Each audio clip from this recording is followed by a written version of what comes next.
You want to support Roland Martin Unfiltered? Be sure to join our Bring the Funk fan club. Every dollar that you give to us supports our daily digital show. There's only one daily digital show out here that keeps it black and keep it real as Roland Martin Unfiltered. Support the Roland Martin Unfiltered daily digital show by going to RolandMartinUnfiltered.com. Our goal is to get 20,000 of our fans contributing $50 each for the whole year. You can make this possible. RolandMartinUnfiltered.com. Well, it seems today, you can find racism in a stone. I mean, it just seems like it's all over the place, even maybe sometimes when it's not.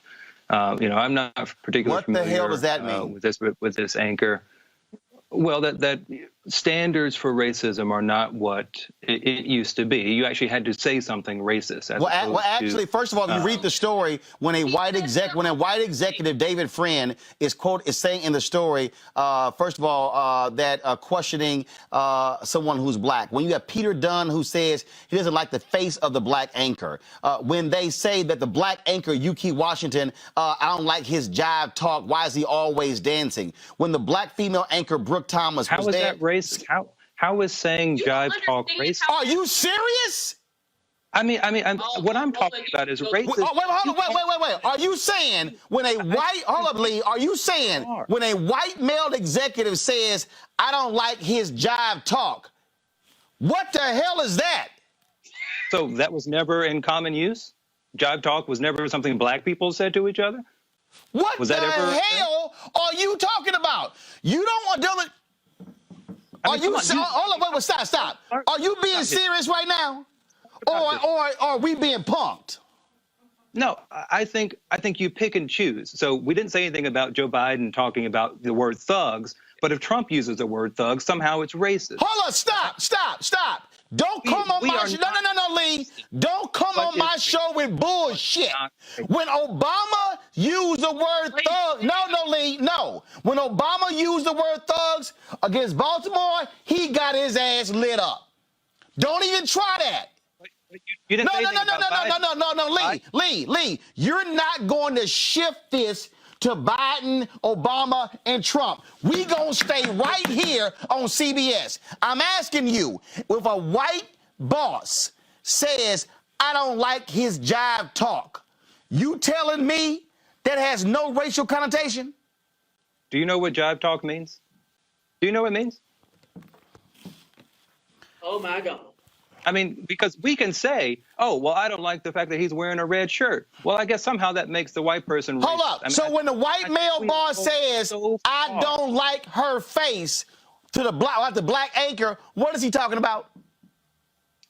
Well, let's put it in context. Lee, you know what? Lee, hold on, no, Amisha. No. No. You can't ask a question. No, hell no. Like No. What we not gonna do is the crap that you doing right now, because you're not gonna be a black apologist for racism. I'm not apologizing. That's exactly what you're doing. Oh my God, we can find racism in Iraq. I mean, that's not racist. So what is it? Is it colorful? You know, Roland, I think just as much as there are white people who can be racist, there are absolutely black people who can be racist. We are talking right now about white. Hold up. We are talking right now. We are talking right now about 2 white executives who have been accused of making racist comments by 2 white executives. And again, I think this is the point, Roland. This is the point, that racist comments had to be racist.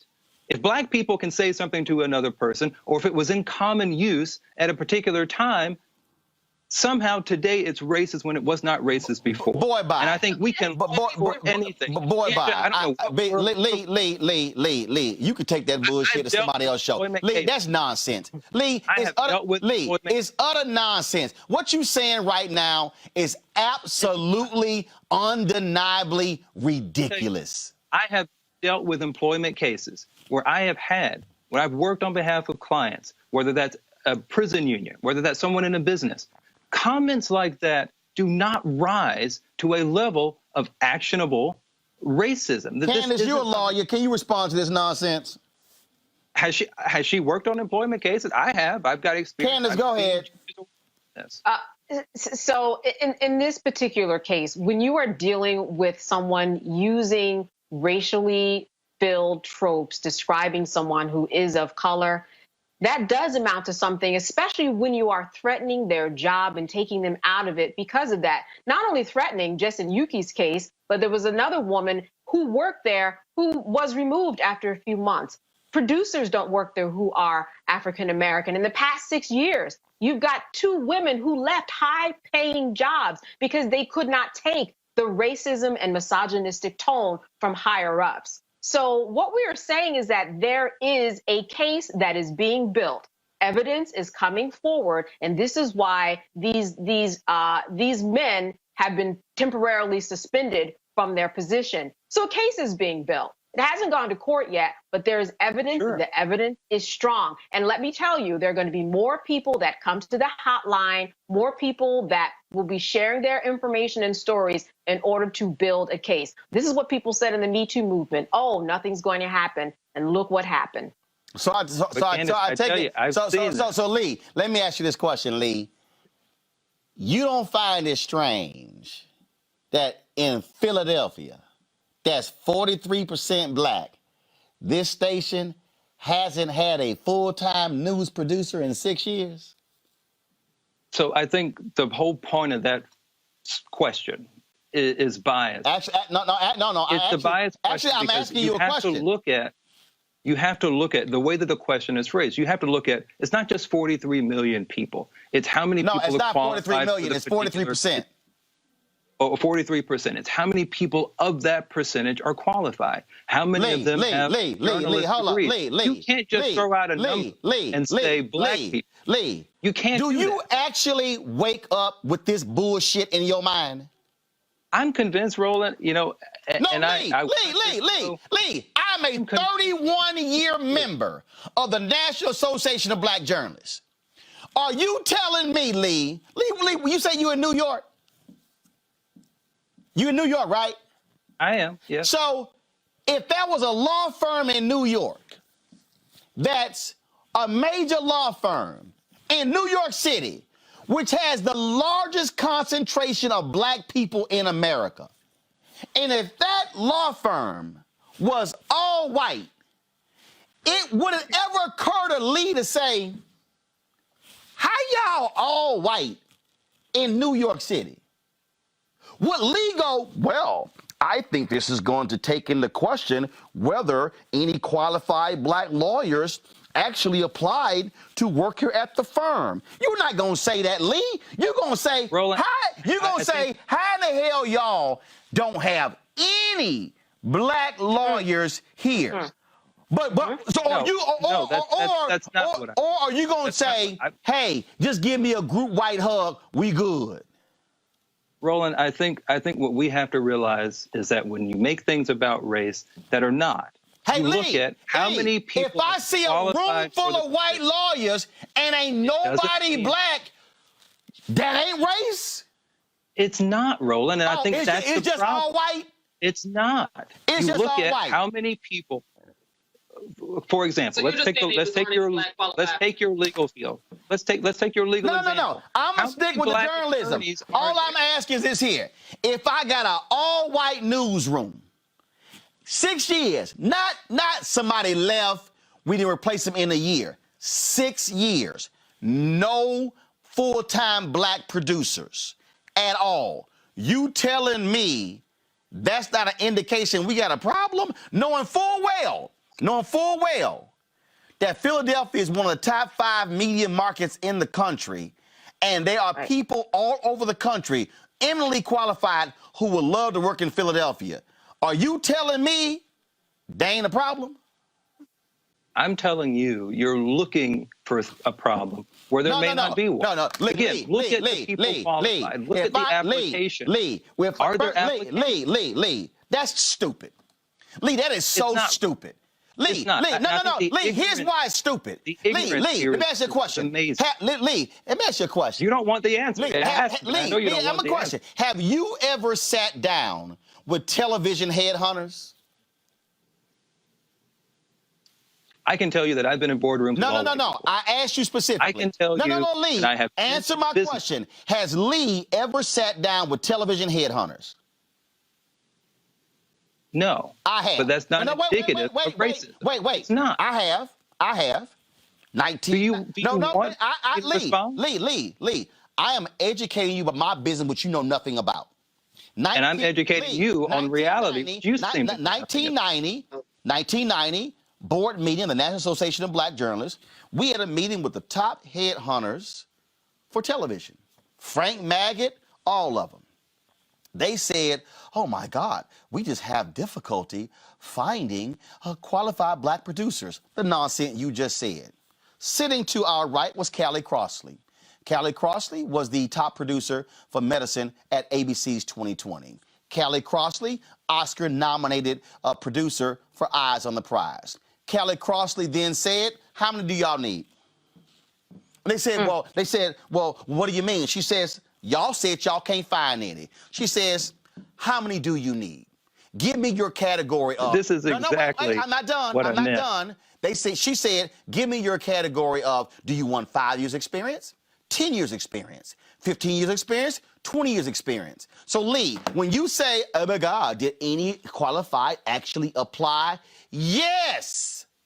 Well, how do you know that, Roland? How do you know that? Because Lee, this is what happens when you read. You're asking, how do you know that, Lee? Because I know my business. There's a lawsuit that's been filed against CBS in Miami where they were pushing people to only be freelancers. There's an entire body of people who are freelance producers in Miami, in Philadelphia, in New York, who are eminently qualified, who they would not hire for full-time positions. Lee, I know because I know. Again, I'm not saying that that's not true. I'm not saying that that's not true, but I think, but I think what you are missing. How do I know? What you are missing is that you can't take a percentage of people. You can't say, oh, well, there are 43% of black people live in this particular area, so there should be, maybe something equivalent to that, or maybe why aren't there more black people? It doesn't work like that, Roland. I'm sorry to tell you, but Lee, the world doesn't work like that. Lee, are you trying to see, Candace and Amisha, this is what's silly when black conservatives make these arguments and they literally are essentially apologists for white supremacists. That's not what I'm saying. And I think if you say that, you obviously are not listening. Here's the deal. Because I'm happy to explain. I am smart enough to know, Amisha, that when I can walk into a room, ain't no black people, and then you ask the question, how y'all all white? And then it's like, oh. That sounds like a question that someone who's racist would say. No, that's not because you're assuming. Amisha, go ahead. Lee, the dichotomy you use is the same one that white supremacists have used for decades. Well, black people don't just compare may me to not white be qualified. supremacists. You don't have Do to not be educated. Actually, Lee, it has been proven faulty over and over. Lee, I just listened to you talk for almost 15 minutes, sending all of America off.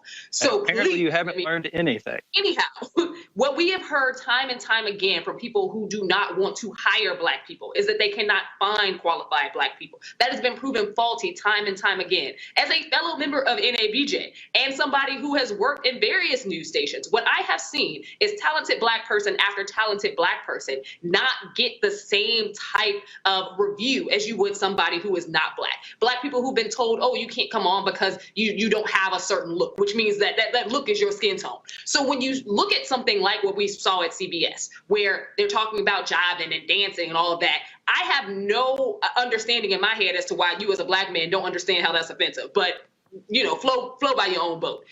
Anyway, because I think you're just too sensitive. Who are of color can see that when a white person says that, they are saying it to diminish you. They are saying it to diminish your talent. It was used as a trope against a man who was known in his community, who was esteemed in his community, who had a legacy of career wins. This was not something that was said in a joking manner. This is something that he said over and over again, and it is a pattern of behavior that was done by executives at CBS to shut out black people.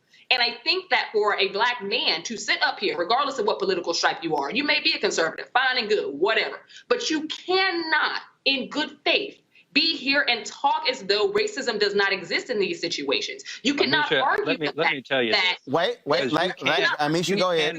Hold up. You cannot. Wait, hold up. No, hold up, Lee, hold up. I'm gonna go to Candace. Candace, this is very interesting. If I went into a neighborhood and I said, or let's say I went to a mortgage office and I said, let me ask y'all a question. How is it that every loan you sign is for white folks? How is it? And then if I say, how are you in a diverse city and every loan you process is white? Anybody who understands housing discrimination, what they would then do is they would do these studies where they would actually send testers in. And then they would actually test them. It is undeniable when you're talking about major cities in America, are the top TV stations: Los Angeles, New York City, Chicago, Dallas, Philadelphia, Houston. Okay, I can go down, and you say y'all ain't got no full-time black producers, like zero. What's up with your hiring practices? Who's doing the hiring? Those are basic fundamental things. And Candace, I would think for an attorney, you sitting here going, let's get to work. Go ahead. Right. I smell a case coming. Now, here's what typically happens in newsrooms for people who don't know. They will hire people on the anchor desk who reflect the community, right? So you look in Detroit, Michigan, they have a large Muslim community, people of color too. They typically will hire someone that looks like someone in the community. Atlanta, you go down, you have a lot of anchors that are black, of course, because Atlanta has a large population. What unfortunately happens in these newsrooms is that the people who work and play together in the newsrooms, they are the gatekeepers of people who don't look like them, because they have to play and spend long hours, and they don't care to be amongst them. That's on the producer side. On the other side, black women especially have always had to negotiate the way that they looked on air, from their hair to their size to the width of their nose. There's always been something where executives have had something to say, which is why often when you are in these newsrooms, you're the O&O. You're the one and only, all right? It's not just, at different levels of operations and different, in academia, that's how it happens. Here is how it happens on boards of big companies. That's just how it happens. There has to be a change in the infrastructure, a change in the system, so that people can understand that their mentality in saying, oh, I can't find someone who's qualified for this job is grounded and rooted in racism.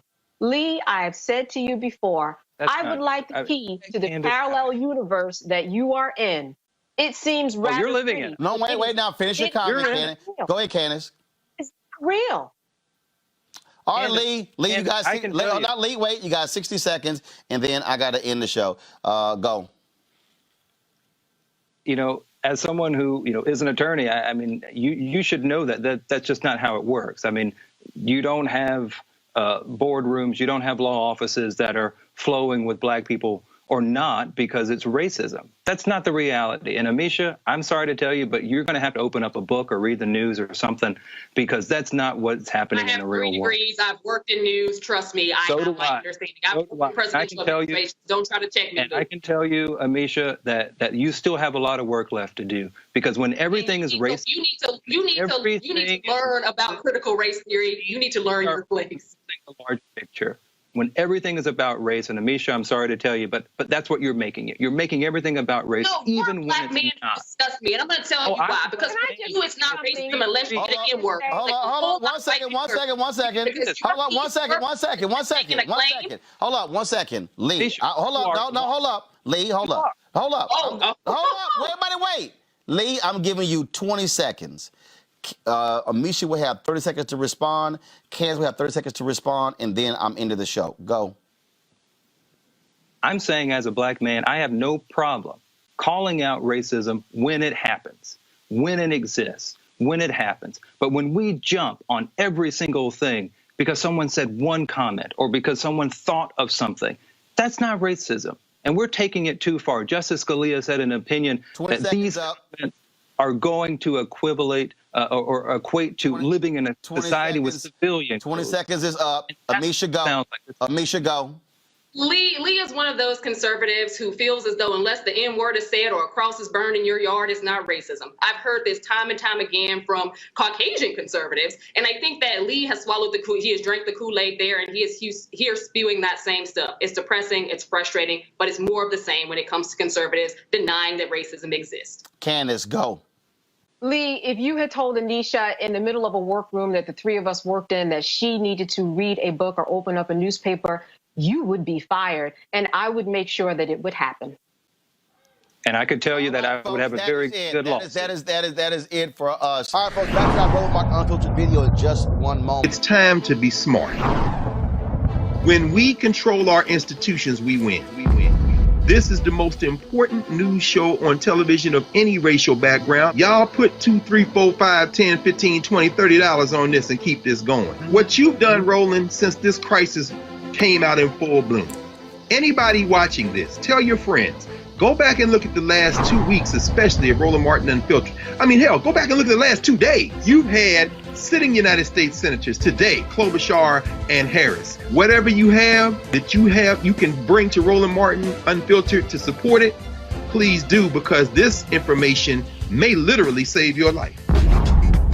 Watch Roland Martin Unfiltered daily at 6 p.m. Eastern on YouTube, Facebook, or Periscope. Go to RolandMartinUnfiltered.com.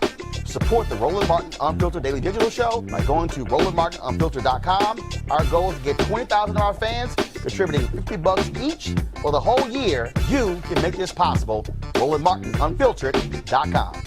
You want to support Roland Martin Unfiltered? Be sure to join our Bring the Funk fan club. Every dollar that you give to us supports our daily digital show. There's only one daily digital show out here that keeps it black and keep it real. It's Roland Martin Unfiltered. Support the Roland Martin Unfiltered Daily Digital Show by going to RolandMartinUnfiltered.com. Our goal is to get 20,000 of our fans contributing $50 each for the whole year. You can make this possible. RolandMartinUnfiltered.com. Proud Boys organizer Joseph Randall Biggs. He was arrested in Florida on Wednesday. The FBI says the 37-year-old did aid, abet, counsel, command, induce, or procure others to storm the U.S. Capitol on January 6th. They also say he helped to pre-plan the deadly riot and was one of the first people to storm the Capitol. Biggs, however, appeared in federal court Wednesday and said he did not have any knowledge of pre-planning the January 6th event. The 37-year-old was released under home confinement. He is facing counts of obstructing an official proceeding of Congress, illegal entry, and disorderly conduct on restricted Capitol grounds. I'm trying to figure out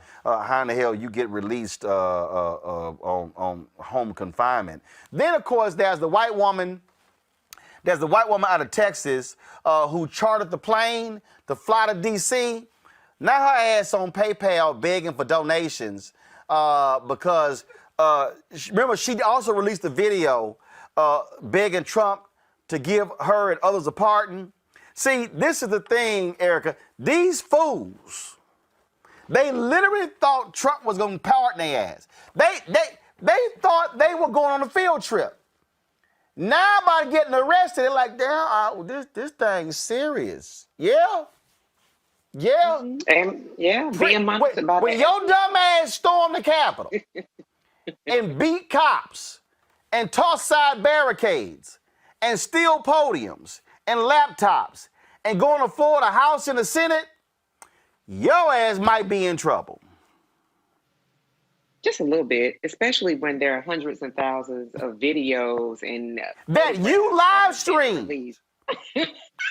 I mean, that's like the dude who shot some video of him selling crack and then said, I just made $100 and live streamed it.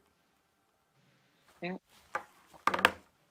Essentially, that's what happened here. And it's really interesting and it's telling, too, because a lot of these insurrectionists did not believe that consequences, that they would face consequences. They felt like the consequences that they would face, consequences were really for Black, Indigenous, and other people, not necessarily for white people. But now that the FBI tip line has continued to be flooded, Twitter and other people on different social media platforms have begun to turn in and to say that, oh, I know who this person is. The chick that was picked up because the laptop she stole out of Speaker Pelosi's house and then tried to sell it to Russia. Like, no, sweetheart, there is a part of justice that does belong to you as well. It might not be administered in the same way that it is to Black and brown bodies, but you will see some of it. So that's why you kind of see, the guy I think that you're talking about, I think that was in New York State where he thought that thousands of people would be showing up, his brother and his sister, and he was the only one there. Yeah, fool, because all of those people have been captured on video. They've been geolocated. And so you have people that believe that they're being followed by the FBI. Perfect, great, good for you. Get just a small glimpse of what life is like for Black folks. Just a teeny little insight into what that life is like. And so for those people that do believe that they can walk around and not have to face any consequences behind the very serious actions that took place on January the 6th, they are soon finding out that absolutely accountability is a thing, even for white people. You know what? I'm doing this here. She posted this. Y'all go to my iPad. She posted, help support Jenna Ryan by donating or retweeting. I'm accepting donations to pay legal fees and losses due to my arrest and charges by the FBI for protesting at the U.S. Capitol. Let me just tweet her. Hell no. Call. Yeah, see, I've been watching too many Reese's videos. Call Whitlock. Oh, this is a first. Angie Stanton.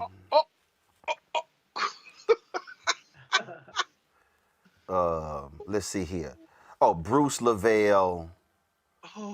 Let's see. Oh, Rep Vernon Jones. Paris Denard. Oh my God. Let's see here. Hold up. Call Real Candace. Murder was the case. Let's see here. Oh, that ignorant fool Brandon Tatum. Let's see here. Oh, you know what? Go ahead and call crazy fool Charlie Kirk. Let's see. You know what? Call Lauren Boebert, that fool. Anybody else? You know what? What the hell? Call Rand Paul. Let's see. Ted Cruz. Let's see. Call Josh Hawley.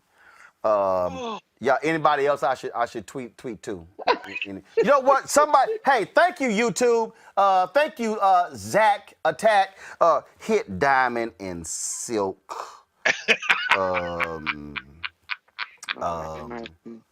That Lil Leprechaun, and Lil Leprechaun Terrence. Yeah, there you go. Enjoy. Roland Martin Unfiltered. And you tagging RNU. You know, I got to go ahead. I got to get some. There you go. All right, yeah, go. I'm done with that one. Yes, I'm done. Greg, I'm just saying. I've been watching too many Reese videos. See what you did, Reese? The Reese effect. Listen, I'm all for it. Everybody gets sprayed. But you know, the crazy thing is, the reason we know 9/11/2001 is because nobody had that date circled on the calendar, even though Condoleezza Rice and them knew that something was going to happen, and the Bush administration. Well, a reason I'm bringing that up is because, we got past 1/20/21, but, now we got to worry about every other day. That's why this whole thing with the Attorney General, okay, Merrick Garland, you better let Kristen Clark do what she know how to do. Because these people right here, they mad about now. You said lady was crying. It was all fun and games until it's like July the 8th or something like that. What the hell? Remember, go read Timothy McVeigh's testimony in the trial with the Oklahoma City bombing. These guys don't go away. So at this point, you got to press the advantage. And you're right, Roland. Damn Mitch McConnell. Break his whole back. This guy got to go because you could have tagged him on it too. They are betting on this thing just kind of simmering down. No, that's when you at your most vulnerable. So yeah, it's all fun and games, no question. But we got past yesterday. You know what that bought us today? We get past today. You know what that bought us tomorrow? I'd be well said the price of justice, the price of freedom, is eternal vigilance. You know what I'm saying? You gotta watch these people. All right, folks, back to our Roland Martin Unfiltered video in just one moment. It's time to be smart. When we control our institutions, we win.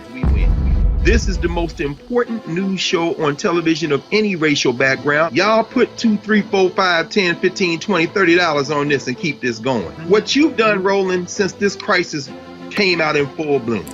Anybody watching this, tell your friends. Go back and look at the last 2 weeks, especially of Roland Martin Unfiltered. I mean, hell, go back and look at the last 2 days. You've had sitting United States senators today, Klobuchar and Harris. Whatever you have that you can bring to Roland Martin Unfiltered to support it, please do, because this information may literally save your life.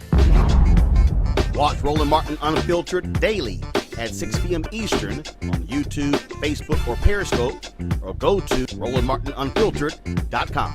Support the Roland Martin Unfiltered Daily Digital Show by going to RolandMartinUnfiltered.com. Our goal is to get 20,000 of our fans contributing $50 each for the whole year. You can make this possible. RolandMartinUnfiltered.com. You want to support Roland Martin Unfiltered? Be sure to join our Bring the Funk fan club. Every dollar that you give to us supports our daily digital show. There's only one daily digital show out here that keeps it black and keep it real as Roland Martin Unfiltered. Support the Roland Martin Unfiltered Daily Digital Show by going to RolandMartinUnfiltered.com. Our goal is to get 20,000 of our fans contributing $50 each for the whole year. You can make this possible. RolandMartinUnfiltered.com. These Southern Baptist folk, y'all, they're a little special. They're a little special. They've always shied away from the issue of race. Now, they are causing another rift with black pastors. Several black pastors have recently exited Southern Baptist Convention, which is predominantly white, due to racial encounters with some convention leaders. Now, this whole issue of critical race theory, the Southern Baptist Convention, the leaders of their seminaries, got together to denounce critical race theory. Well, that didn't sit too well with brothers and sisters in the SBC who understand it quite well. Joining us right now is Reverend Dr. Dwight McKissick, senior pastor at Cornerstone Baptist Church in Arlington, Texas, who says he is considering leaving the SBC as well. Pastor McKissick, glad to have you back on Roland Martin Unfiltered. Well, I had you on my TV One show. This is the first time on Roland Martin Unfiltered, but glad to see you again and say hey to all of my folks there in the Metroplex. Hate I can't get there to see them. My pastor, my alpha brother, Ralph Douglas West, wrote a letter criticizing the SBC as well for their actions when it came to them coming out with denouncing critical race theory, saying that it was inconsistent with biblical views. You have been quoted as saying that, you know what, it may be time to have a divorce with the SBC. Explain. Roland, so good to hear your voice and appreciate the years we've known each other. Explain.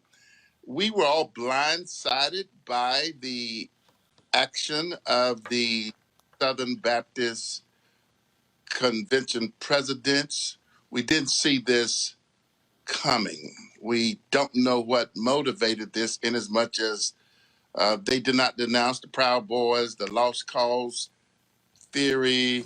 There are many things that they could have denounced that they have chosen not to. Why CRT is still a bit of a mystery. But the issue is 6 Anglo males have provided with their institutions rules about race, what is permissible to say, what is not permissible to say, and they will be the guardians of what is said about race in a way that we think is, first of all, disrespectful to the Black pastors and congregations, that you would make such a ruling without considering us. I got a feeling Frederick Douglass, Phyllis Wheatley, Sojourner Truth, W.B. Du Bois, Booker T. Washington would look at us, would ask us to say, you all are going to let an institution make rules about race, the boundaries of what can be taught about race, and you have zero input in that, not only the conversation, but the decision. So if this is not, some have already left, like your illustrious pastor, Charlotte Dates, many others, and more people are quietly leaving than even verbalizing it. But I do have a long history with them, 45 years. It's been more positive than negative, though we've had our battles along the way, and you featured me on one of your programs when we had a battle on your TV show. But this will be a final straw. Now, the untold story in all of this, Resolution 9, they made a great decision in June 2019. Dr. Curtis Woods, who graduated from Black institutions, Philander Smith and Arkansas, University of Arkansas Pine Bluff Historical Black College, went on to get other degrees at Dallas Theological Seminary, Southern Seminary. His PhD is in the subject of critical race theory. He's the most articulate, knowledgeable man in the Southern Baptist Convention on the subject of critical race theory. His resolution committee, which has about 4 other PhDs, all of them the most versed, educated people on critical race theory, recommended a policy, said some things we accept, other things we reject. The Bible rules supreme, the Baptist Faith and Message rules supreme, but there are certain beneficial aspects of critical race theory that are valid. So Trump instituted a policy in the government that reversed that critical race theory teachings. A founders group that is equally on the other side, very right wing. And then you had 2 or 3 state conventions in the South who went against that critical race theory. So in an unprecedented way, the presidents have since decided that they want to reverse what the convention has voted on. That is rare. Here, a race theory. You're not denouncing the Proud Boys. Right. They've never denounced the lost cause theory, but you're going to denounce critical race theory that Derek Bell, a Harvard professor at one point, is the architect of this. He said it was not Marxist or communist in his nature. He did not connect his critical race theory views to critical theory, which is another discipline. They keep trying to tie those two together because critical theory does have some Marxian influence. But we are appalled that whatever you say about race in a Sunday school class now, Black Southern Baptists need to understand this. The Jeremiah Wright speech, who would determine whether his race speech that got President Obama in trouble, we remember that, would that violate this Southern Baptist policy? Nobody want to answer that question. In other words, they have put themselves in a position, particularly if they adopted this summer, as having control over what you can say in a Black pulpit about race. Some of us will not accept that. This is what my pastor, Ralph Douglas West, wrote, and it's important. My wife was ordained under Pastor West. Was the first education, minister under him, and this is what he wrote. And y'all can roll the video of Pastor West while I read this. To be sure, I do not offer a full-throated affirmation of all of the tenets of critical race theory and conceptions of intersectionality. Roll the video, Pastor West. Thank you very much. I am fully aware these are secular theories rooted in notions that suggest solutions are wholly secular. I know Christ is the answer to the world and all of its ills. Of this, I have no doubt. But I take issue with the assertion that such theories are, quote, incompatible with the gospel. As their brother in Christ, as an African-American Christian, as a pastor in the Lord's church, I stand against this assessment, and I strongly disagree with the seminary presidents. He has gone so far, Pastor McKissick, as to withdraw from the doctoral program at Southwestern Theological Seminary. And this is what Pastor West also wrote. One would expect they would stand against the rise of anti-Semitism and racism seen in groups like the Proud Boys.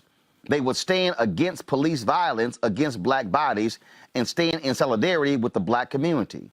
They would call the names of George Floyd, Breonna Taylor, and Ahmaud Arbery, but they have not done that. Their stand against racism rings hollow when in their next breath they reject theories that have been helpful in framing the problem of racism. Are these systems spiritual and on par with the biblical text? Absolutely not. But can one secular theory helpful in human flourishing be named that is not also equally lacking? One could look at economic theories, social theories, etc. Enlightenment conceptions have been upheld despite having no root in the Bible because they still offer us some value. Very good. I mean, Christian nationalism is much more of a problem. It led to an insurrection on January 6th. People praying in the name of Jesus, holding up Christian flags, waving Bibles, breaking into the Capitol. They have never, these same 6 seminary presidents, as a council of presidents, have not denounced Christian nationalism, but yet you want to denounce a tool that's designed to create a tool to identify racism and root it out of American society. The thing here, Pastor McKissick, and let's just cut to the chase. Yes. And Reverend Barber uses this term all the time. The Southern Baptist Convention historically has been about white slaveholder religion. Yes. It has been about white supremacy. And the reality is, if you go through the 50s and the 60s, they were still there. They were still there. SBC standing up for Jim Crow. And if we really want to be honest, there are, when you look at white conservative evangelicals in this country, they ran after anything and everything Donald Trump said, did not denounce comments of dealing with Charlottesville, did not denounce his constant attacks on black women who are members of Congress, has not denounced any number of things that are impacted, because for them, whatever Donald Trump said, they stood behind. And this is an example that black folks keep saying why you have black folks who've been leaving the SBC denomination, going to the National Baptist Convention USA, going to the Full Gospel Baptist Fellowship, or choosing to be non-denominational, because you got white folks in the SBC who are showing their whiteness and not loving the same Jesus as black Christians. Roland, did you happen to see A Night in Miami? Did you happen to? Yes, I did. One Night in Miami, directed by Regina King. Yeah, Jim Brown on that porch. That was a telling event to sort of remind me of what we're discussing right now. Jim Brown had access to the full porch, could drink lemonade on the front porch, be treated with certain dignity and respect by Bo Bridges and his daughter, but requesting to go inside and help him to move some furniture around. Right. Bo Bridges let him know that there's just a limit. The nigga can't come inside here. Well, Southern Baptist. With a smile on his face. With a smile, exactly. The Southern Baptist Convention tells us we'll let you on this beautiful front porch. We'll even serve you lemonade. We'll even let you preside on this front porch.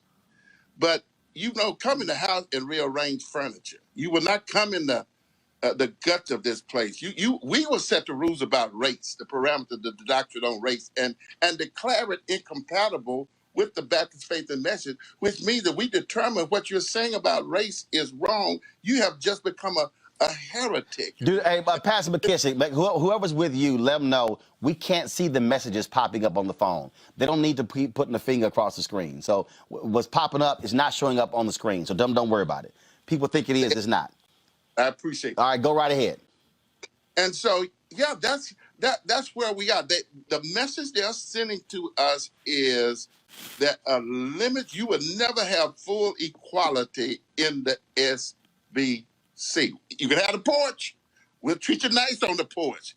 We might even let you be president, a job with no budget, no salary, no employees, no personnel. It's basically an honorary job. Most people didn't realize that. We'll let you do that from the front porch. What you will not come in is rearrange the furniture. You will not come in and set parameters. You will not. All the entity heads are white. Now I've been talking about that for years. Now I see that is by design.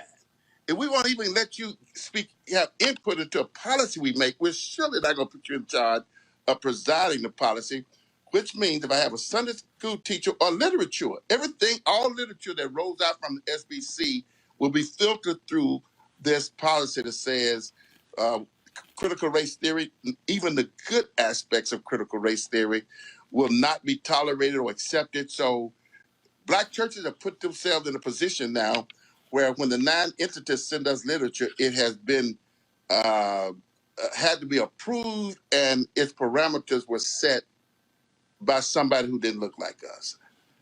That's Ralph West, Charlie Days Miller said, that's a pill we cannot swallow, will not swallow.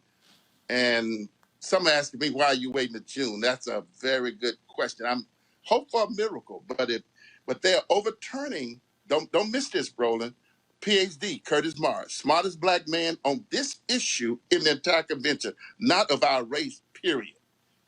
PhD in the subject. He resigned his teacher position at Southern Seminary after Al Mohler would not stand with him on this. They are overturning the work he led and committed to do. That is huge, and I will not disrespect him and stand with a convention that would so openly defy the good work not only he did, but that entire interracial, intergenerational, and cross-gender committee not only worked hard to put together, voted on and approved by the messages. Now, in hindsight, we're going to go back and undo that because a few white folk with money and who are driven by right-wing politics says we don't like this. And this is where we are. Well, Pastor McKissick, we'll be following this story, and we'll see what you decide in June. Thank you so much, my friend. Good talking to you. I appreciate it. You take care. Let's go to my panel here. Lee, isn't this a fundamental problem with these white conservative evangelicals? They have no clue about Black folks. They don't want to actually hear. For the fact that these seminary presidents would make this decision and not even consult any Black pastors, that's an insult. Well, I think I would prefer my preachers to be less involved in politics and more involved in religion. But I would point to the Bible as plenty of an example of critical race theory. Look at Galatians 3:28. They're neither Jew nor Gentile. I think there are lots that are in the source of the material that we could look to. But isn't this the problem of white conservative evangelicals? Isn't this the problem that they are more white conservative and less evangelical? Isn't that the problem? I think the problem is making a racial issue out of something that should be religion. So I would say no, this isn't a problem. You've got 15 million members of the SBC. What's not a problem? 400,000 of them are Black. I think if they want to stick to, and this is their argument is, and I think it's a good one, is we're teaching what the Bible says. We don't need outside material. If I go to Mass and my priest opens up the new Jim Crow instead of the Bible, that's the real problem.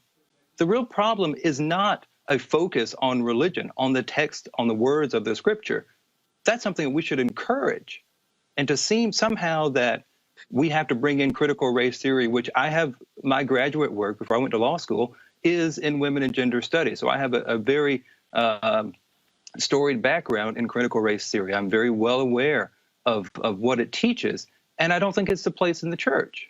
I think if you want to have a book club or you want to do something like that on a college campus, that's a different story. So do you also condemn these white conservative evangelicals who stand in the pulpit, who prayed against Biden's election, who prayed to overturn the election for Donald Trump? Isn't that politics in the pulpit?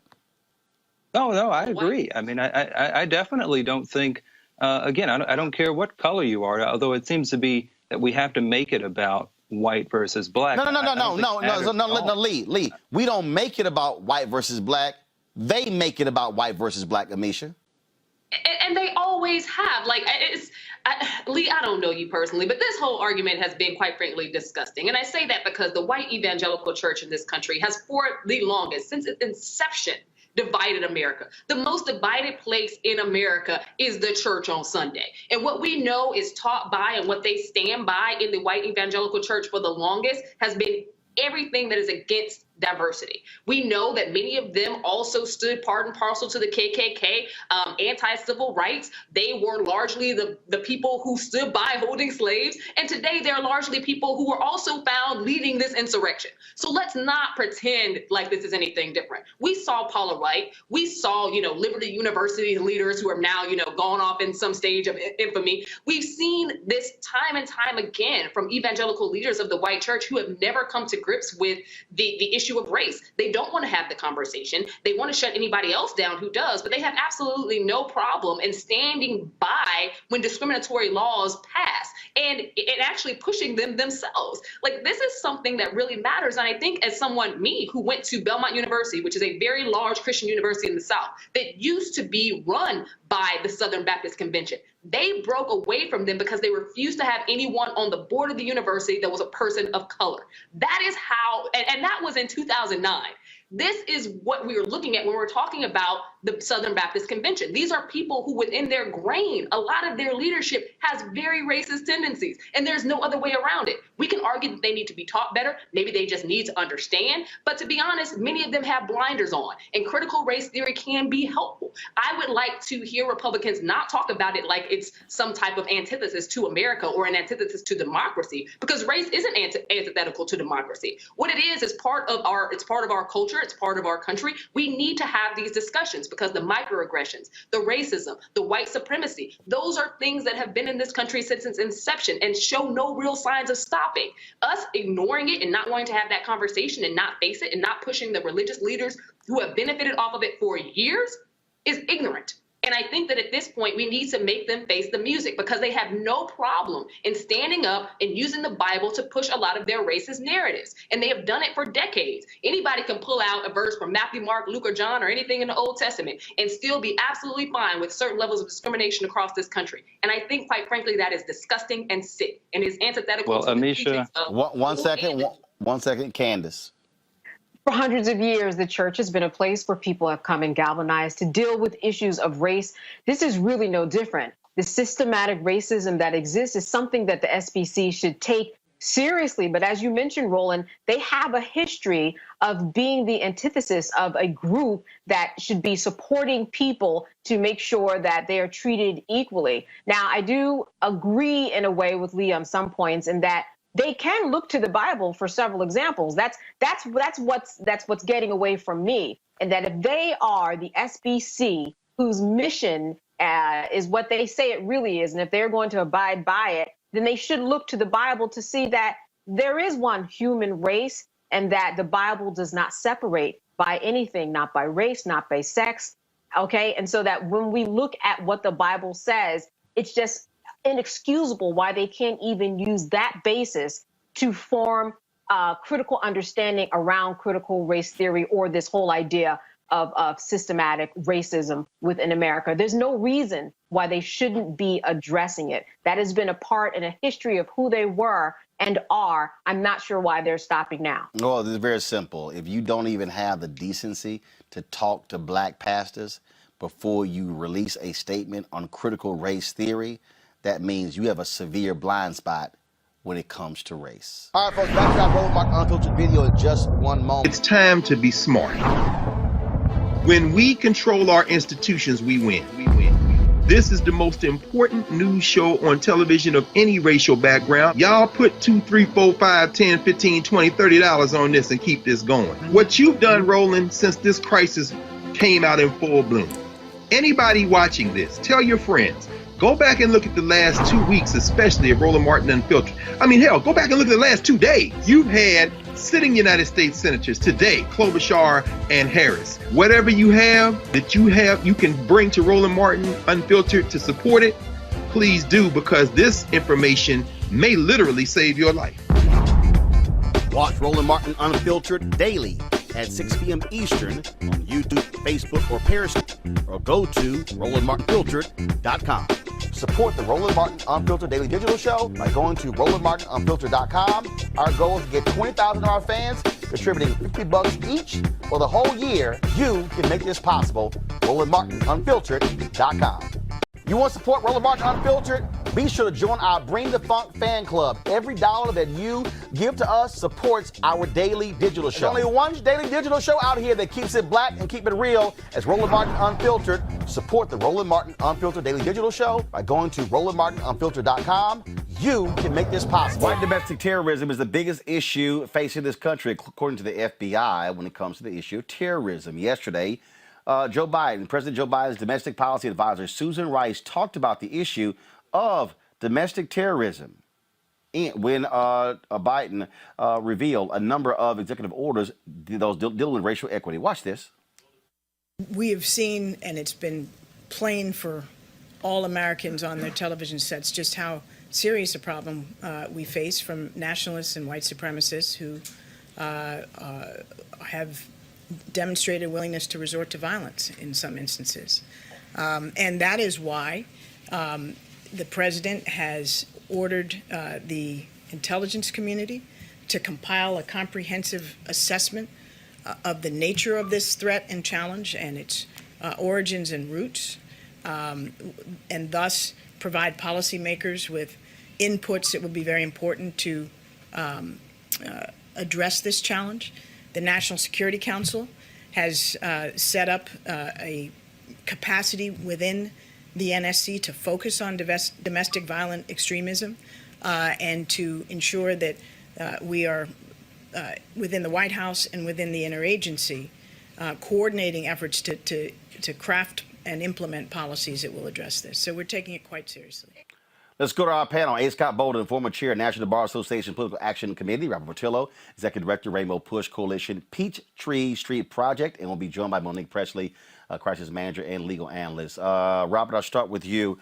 This issue, domestic terrorism, let's call it what it is, white domestic terrorism. That is the fundamental issue of terror facing America. White domestic terrorist. You're absolutely correct. And we can go back to Sandy Hook. All these years we've been calling them school shootings. Those are white domestic terrorist attacks. If you want to look at Oklahoma City, if you want to look at Ruby Ridge, if you want to go back to the Branch Davidians, this has been growing and metastasizing long before President Trump was in office and will continue long after him. But the difference is now we can actually address them in an honest and cohesive manner. We have seen the power of these online chat groups of QAnon and 4chan and motivating many of these white supremacists. We have seen that they are well armed. They have tactics, they have bug out bags and kits and all those other things. So they are ready for war in this country. They're ready to tear this country apart. And we do not attack them the same way we went after the Islamic State, the same way we went after Al-Qaeda. Then they will be working to destroy this country from the inside out for generations to come. So I think the domestic policy priorities of the Biden administration have to be predicated on bringing down many of these terrorist networks and bringing down the politicians who have infiltrated our political system that are supporting them and that are their gravamon, that are their leaders in the Congress and the Senate and even in the White House. And that's why we have to have a full investigation, a 9/11 style commission to root these people out, to prosecute them, to arrest them, and to jail them. Scott, again, the charge to prosecutors should be focused largely on getting the job done, putting these people away. And again, the reason we are saying white domestic terrorism is because we got to call it what it is. America never wants to call out white folks. Never. Now, now the FBI under Trump tried to call black identity extremists or whatever the hell they want to call it. No, we're going to call it what it is. White terrorists, white domestic terrorists. Well, the first thing you have to do to fight white domestic terrorism is to rid yourself of this white privilege and this second big lie. What is that second big lie, Roland? You could say it with me, that black people are killing police officers and therefore they are a threat, like Black Lives Matter is a threat to the police. But what do the Pew Trust reports say? What do DOJ statistics say themselves? Who's killing white police officers around this country on an annual basis, right? White hate groups, white conservatives, white Republicans who are activists on the far right, who are those white domestic terrorists. Who'd they kill up on the Capitol last week or 2 weeks ago? Those were white insurrectionists, conservatives, far right domestic terrorists who killed that police officer. So we got to blow it out your mind that this white privilege says black people are a danger to police officers and they're shooting and killing black people because they feel threatened for their lives. They ought to be afraid of white conservative terrorists more so than Black Lives Matter. And so it's about time, take a fair look at it, right? Because free speech, which is what they'll cloak themselves in, has never been free speech, or violent speech, has never been free speech for black people. And so hopefully we'll get to the bottom of it with the DOJ cooperating with the Biden administration. Monique. Well, the big lie is not really what happened this past January. The big lie is that the black people, and I'll expand it and say people of color in the United States, are the ones that we need to be afraid of, the ones that we should be terrorized by, when it's been clear decade after decade after decade that there is a real problem in this country with young white males and the level of anger and hatred that they carry, and the way that it is used in order to just commit crimes, heinous crimes against citizens of our country. And the things that happened last week in the Capitol, the things that happened in Oklahoma, the things that happened in Florida, the things that happened at Sandy Hook, that's not black folks. And it's never been black folks. And we've had the right to be as angry as anybody. We've had the right to be as hateful as anybody. But we've never turned that inward on our own government and thought that the way of solving our problems was by committing sedition against our own government. We've always fought to fix the system and to be recognized for who we are as human beings. And this is something completely different. And Roland, Go ahead. Roland, I think it's also important to remember that what happens when you don't address these issues at the time. We saw what happened in Michigan, where they stormed the Michigan Capitol and tried to kidnap the governor there. We did nothing to those people. Many of those people went home scot-free. We saw them nearly storm the Capitol in Kentucky. They hung an effigy of the governor there and burned it outside of the Capitol. We did nothing at that point. There was a plot to kidnap the governor of Virginia, and we never rooted that out. So then when January the 6th happens, it's not as if that was a surprise. They did 3 or 4 dry runs of raiding capitals around the country, and then they took it to the national level. So we don't address it now. Then what's the next step after this? Do they really break in next time? Do they really get to kidnap the vice president? Do they really kidnap the Speaker of the House?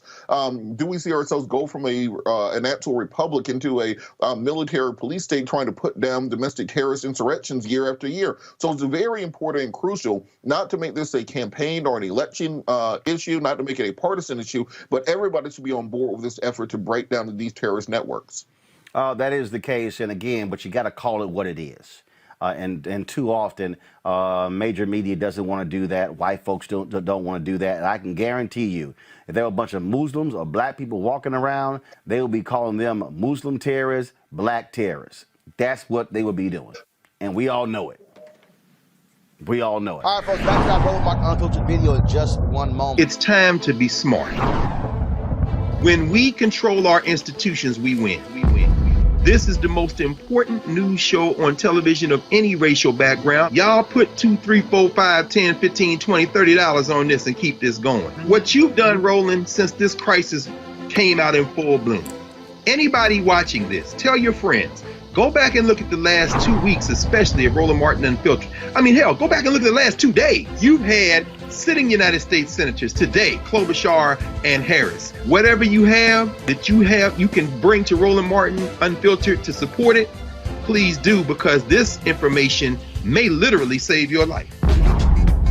Watch Roland Martin Unfiltered daily at 6 p.m. Eastern on YouTube, Facebook, or Scope, or go to RolandMartinUnfiltered.com. Support the Roland Martin Unfiltered Daily Digital Show by going to RolandMartinUnfiltered.com. Our goal is to get 20,000 of our fans contributing $50 each for the whole year. You can make this possible. RolandMartinUnfiltered.com. You want to support Roland Martin Unfiltered? Be sure to join our Bring the Funk fan club. Every dollar that you give to us supports our daily digital show. There's only one daily digital show out here that keeps it black and keep it real. As Roland Martin Unfiltered. Support the Roland Martin Unfiltered Daily Digital Show by going to RolandMartinUnfiltered.com.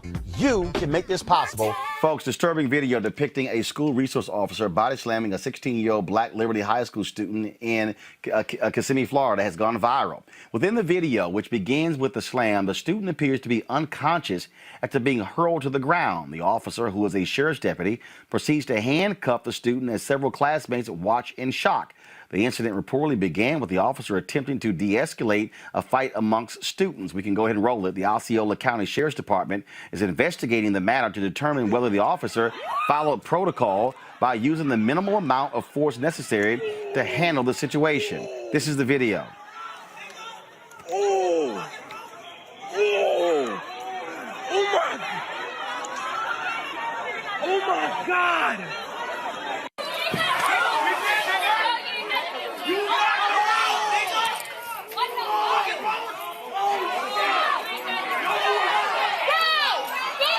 Again, how black bodies are treated by school resource officers, Scott. Yeah, you know, I always talk about control in these videos. Right before the body slam, he had her not in a headlock, but her arms behind her back. That's first thing. Secondly, for those few seconds before he body slammed her, she was not resisting. At least it didn't look like that. And then she went dead weight once he slammed her to the ground. And it clearly looks like he hit her head and it was a thud. Excessive force just on this video alone has got to be dealt with. These police officers in these school systems, they're not on the street. They're dealing with kids, right? So they broke up the fight. There was no fight. And then you got the excessive force right there. They need to be fired, one. But two, that jurisdiction and that school needs to look at, right, who they're putting in the schools. Are they mentally prepared to deal with kids to de-escalate?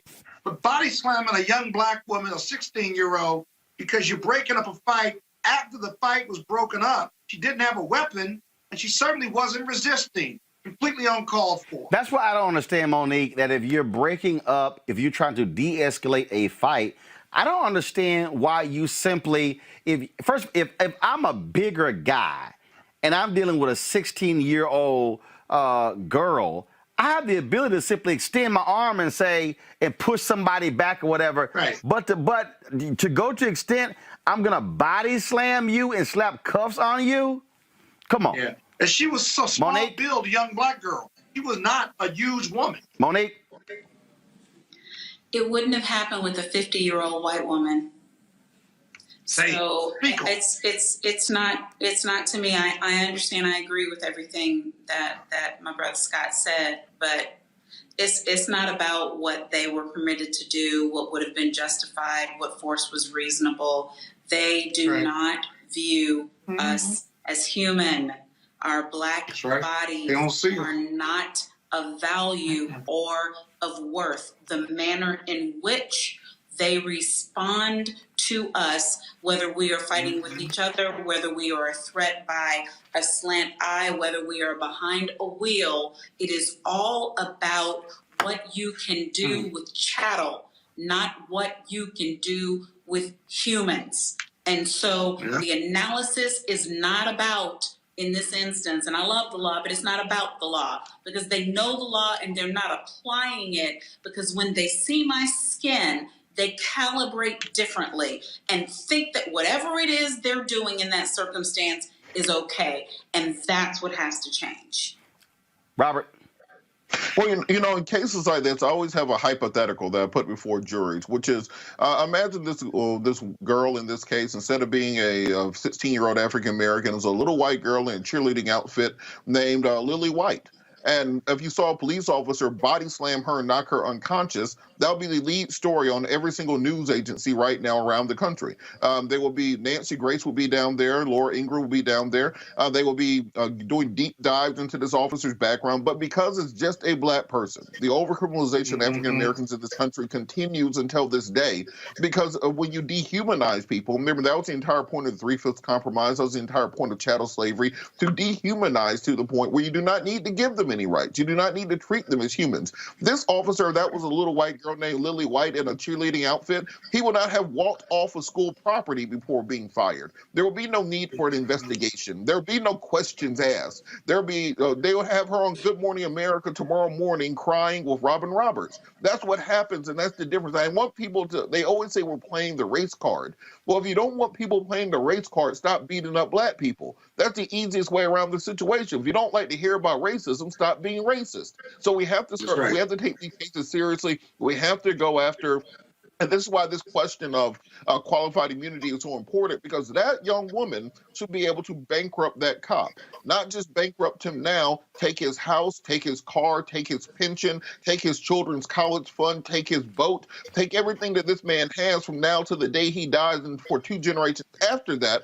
Because once you start doing that, then they have to start treating you as a human and with respect, and can't simply depend on the school district or the city to pay off their debts.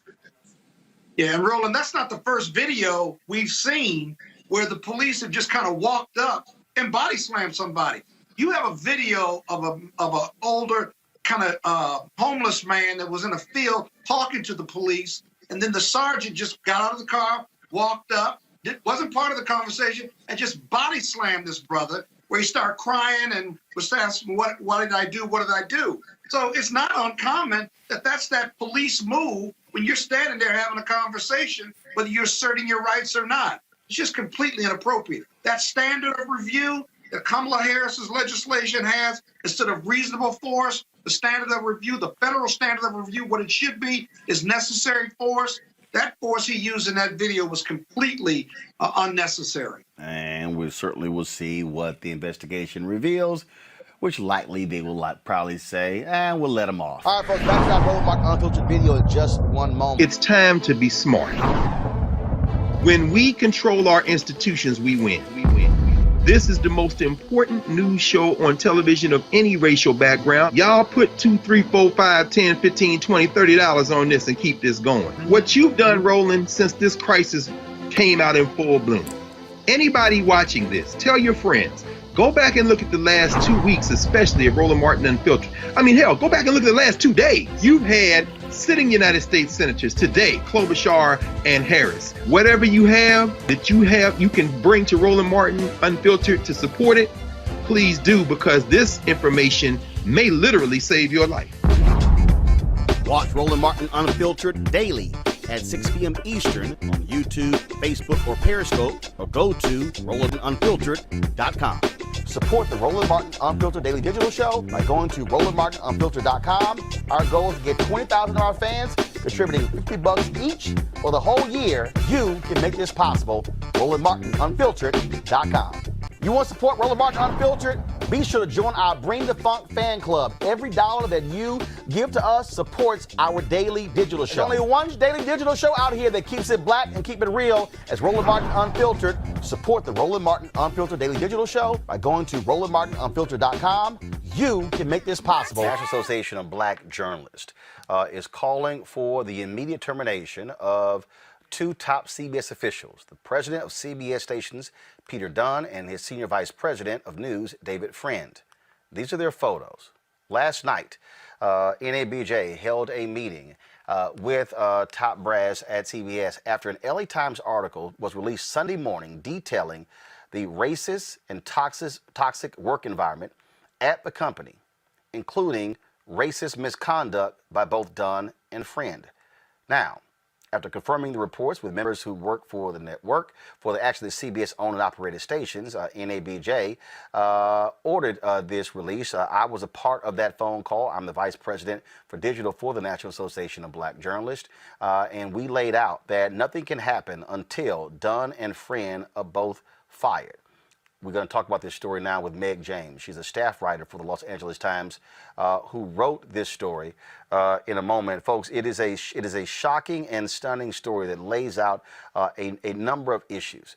Literally, according to the story, one of that Dunn argued that he did not like the jive talk. Dunn is there on the left. The jive talk of popular anchor Ukee Washington in Philadelphia. He is an institution in Philadelphia. He also complained that he danced too much on the air. He literally said that, folks, to officials there. Another disturbing story that really bothered us, is someone you've seen on this show, Brooke Thomas. Brooke Thomas was hired to be a morning anchor there at the CBS affiliate in Philadelphia. 2 days in to her tenure, Dunn was essentially saying, I want her off the air. They didn't like how she sounded. They didn't like how she looked. She had no idea why she was fired. It was very shocking and surprising to a lot of people why that happened. We know Brooke. We've had Brooke on our show on many times before. And again, folks, it was really a shocking and stunning story. And again, guys, let me know when we have Meg, because if you read this story, if you go to latimes.com, you can actually read the story. If you go to nabj.org, you can actually see our full statement and actually see the statement. In fact, pull up this NABJ statement. I'm going to read the full statement. Y'all should have that as a full screen graphic. Do we have it? Okay, I don't know why we don't have that as a graphic, folks. We should have that statement. So let me just pull it up on their website. This is important for everybody out here because we understand how vital it is to have African Americans in these particular positions. We understand what happens. But when you have managers, white managers, who are literally freezing out African Americans, not just from appointments, but also from advancement, they're stunting their career growth. That's what they're doing. This is the statement here that we released. The National Association of Black Journalists met Sunday night with CBS officials regarding disturbing revelations and allegations from the LA Times about the racism and toxic work environment at the company. Specifically, the CBS television stations. Those stations operate leadership of Dunn, president of CBS station, David Friend, senior vice president of news for CBS stations, and VP at WCBS TV New York. Based on the racist comments held in the LA Times story, confirmed by two former CBS executives, NABJ is calling for the immediate termination of Dunn and Friend. The trouble issues raised in the story are not just confined to one TV station. NABJ has heard from numerous CBS employees across the country and has been made aware of multiple lawsuits and investigations. It is clear there is a massive problem among CBS-owned and operated stations, and in order for the company's culture to be transformed, it must begin with the firing of Dunn and Friend. The disturbing details that surface in LA Times are consistent with multiple workplace concerns currently expressed by CBS employees and brought to the attention of NABJ and to CBS executives in two-person meetings in the last 18 months. Many of these employees have told us that they are afraid to speak about their concerns out of fear of retaliation from their bosses, including Dunn and Friend. Participants in the Sunday night meeting included NABJ Executive Director Drew B., Vice President Broadcast Ken Lemon, Vice President Digital Roland S. Martin, CEO of CBS Branded Assets George Cheeks, who heads the CBS Television Network, News and CBS TV stations, and Marva Small, Executive Vice President and Global Inclusion. NABJ President Dorothy Tucker has not been involved in any of these discussions with CBS because she is an employee of the company, and NABJ board policy prohibits anyone from taking part in discussions about their own company. Cheeks and Small agree with NABJ that there must be an external investigation and pledge to work with NABJ on a path forward. Now, there are a number of allegations that were in the story. We're going to talk with those in a second. But this was a quote here that came from Ken Lemon. First of all, this is what NABJ, we understand. WCBS in New York has just one full-time black male reporter hired this year after going more than 5 years without one. WCBS in New York has just one black female full-time reporter. Mind y'all, this is New York City, where you have the largest group of black people in any city in America. WCBS, just one black manager that was promoted in February. KYW Philadelphia repeatedly passed over black freelance employees and gave full-time positions to other journalists. Since our statement, I have received phone calls from people across the country, and I've been told that there is not a single full-time black producer in Philadelphia. Philadelphia, y'all, not a single full-time black producer. That is unbelievable. Joining us right now is Meg James, staff writer for the LA Times, who wrote the story on this unbelievable story here. That is unbelievable. And so, Meg, you detailed in your story, and I've already said it, where Dunn made this that called Yuki Washington just a jive guy, ridiculed his dancing. How Dunn and friend criticized the accent of Brooke Thomas, her work, a few days into her new assignment. They fired another black female anchor of Ethiopian origin because Dunn, quote, hated her face. And a complaint was filed by a former CBS manager with the Pennsylvania Human Relations Commission expressing discriminatory behavior through the instruction of others, including pay based on race, gender, and sexual orientation. This was stunning, this report. What stood out the most for you? Well, thank you very much, Roland, for having me on. I think that, and I appreciate that NABJ is taking up this cause because it's a very important topic. And I think that CBS needs to recognize the value of its people and its stations, and also the importance of this matter. It was to sit there and in your reporting, it was the charges were leveled by two former CBS execs who worked under Dunn and Friend. Are both of them suing CBS or just one of them?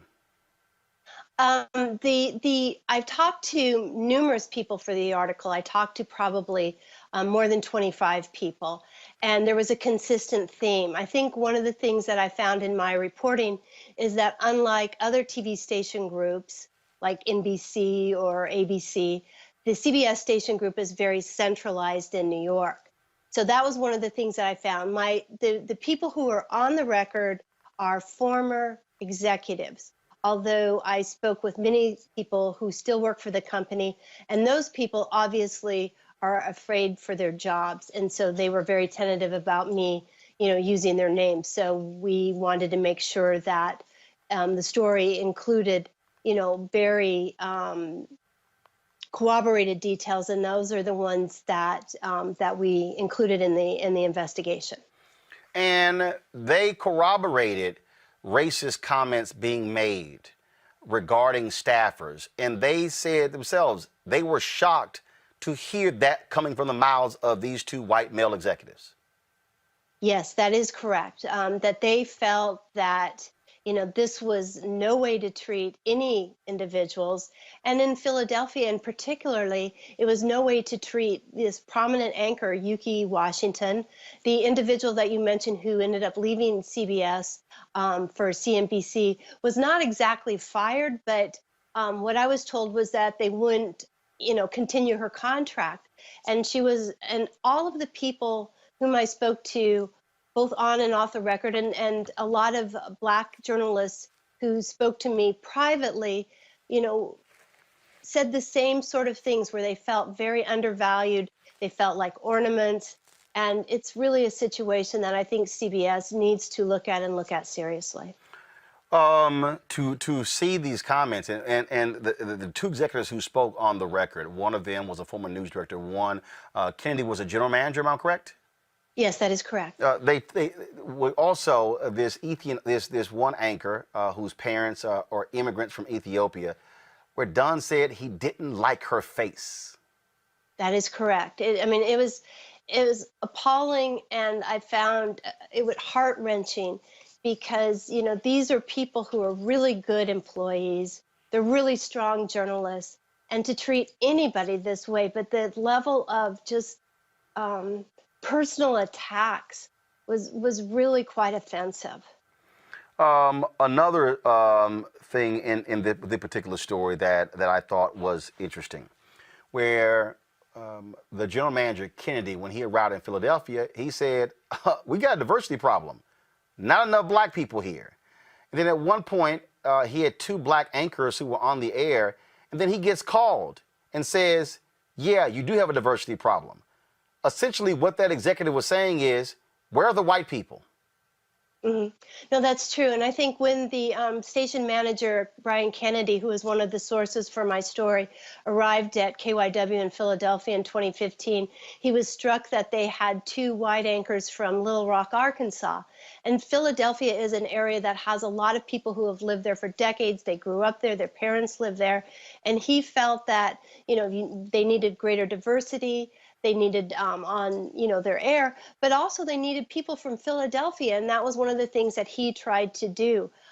So yes, I mean, that was very like eye-opening for me to see, like, you know, why would a station in such a large market be underplaying its very prominent anchors? And Yuki Washington is one of the probably the best asset that anchor has, and he had been on the morning newscast for 19 years until 2015 when this new station manager arrived. Now, subsequently, I mean, the station manager was fired by Peter Dunn in 2019, and that's a case that I'm sure will be playing out, you know, in the weeks, months, and years to come. This is not the first time that CBS has had to deal with this here, with Reverend Jesse Jackson Sr. Was boycotting the CBS station WBBM in Chicago in 1986. That led to a major settlement.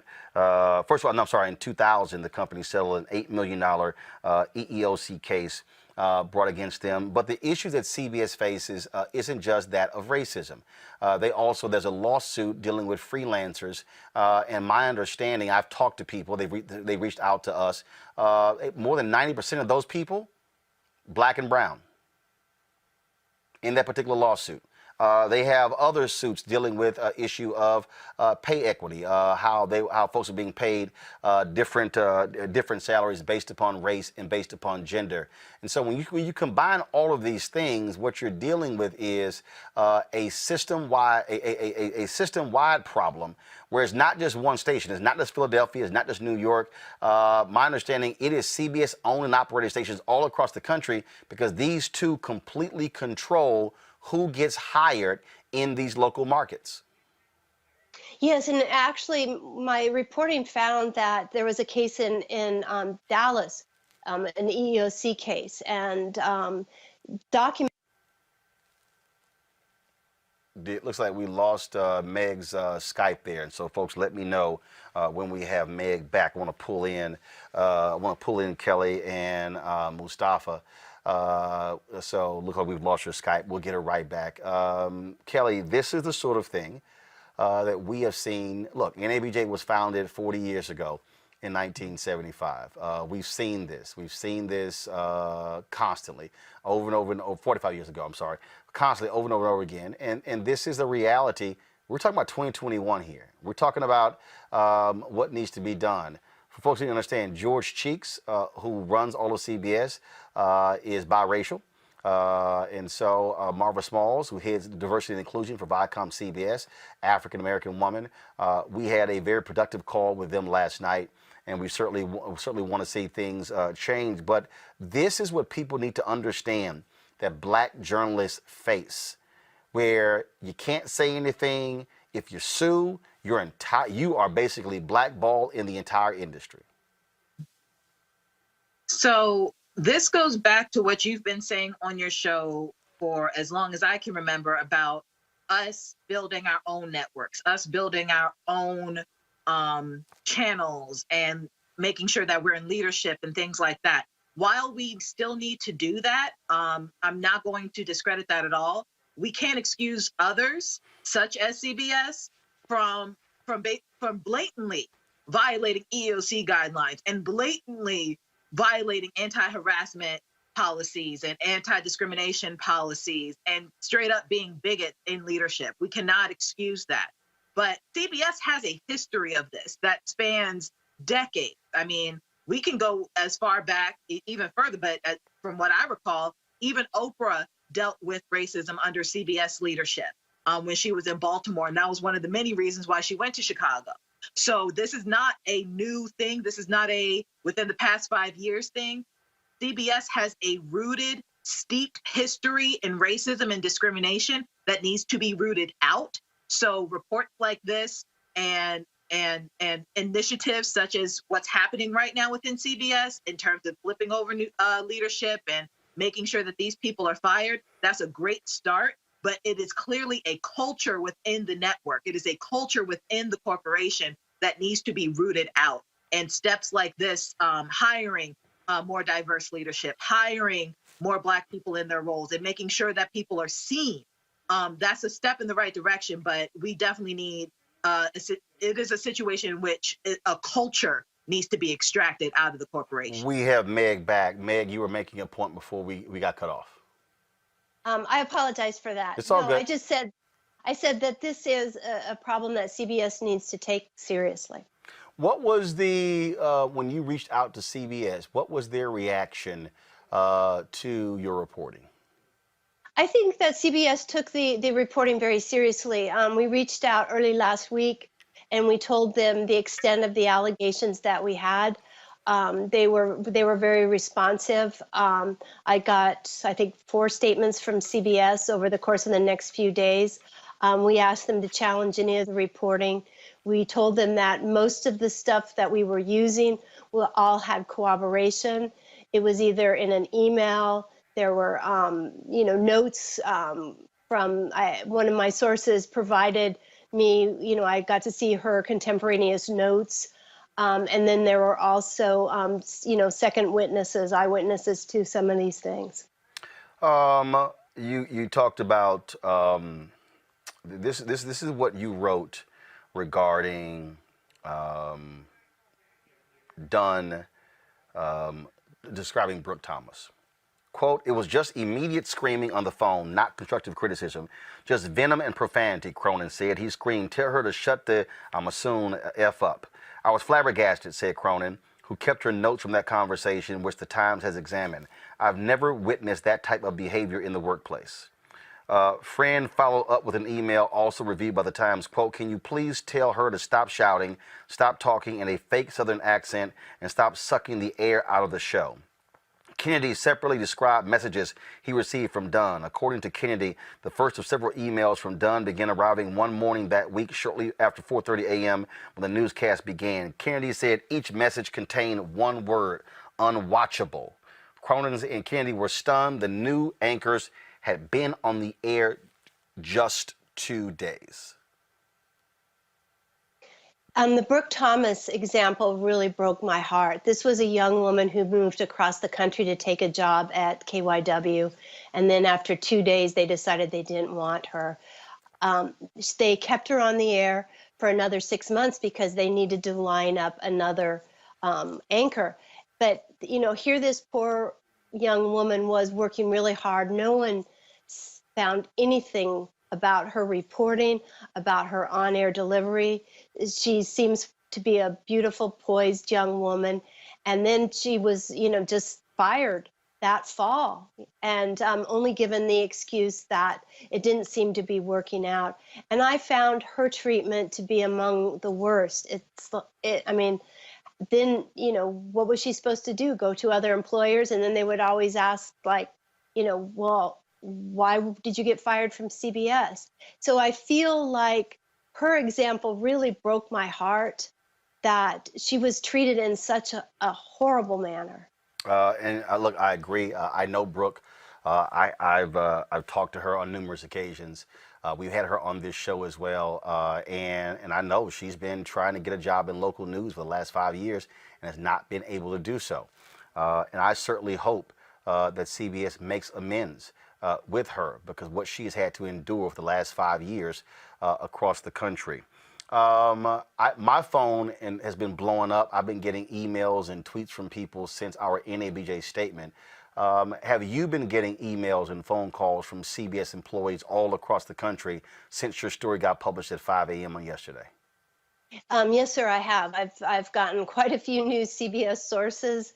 A lot of people who want to tell me about their treatment in stations, including Los Angeles and New York and elsewhere. This reporting followed up a story that I did almost, I guess, a little bit more than a year ago, just talking about the CBS station culture. And I think that one of the things that I hope comes out of this is that CBS recognize how important the stations are to the company. It's their face in the community, and that they need to treat people with respect. It is certainly going to matter what happens next. Again, we made it clear.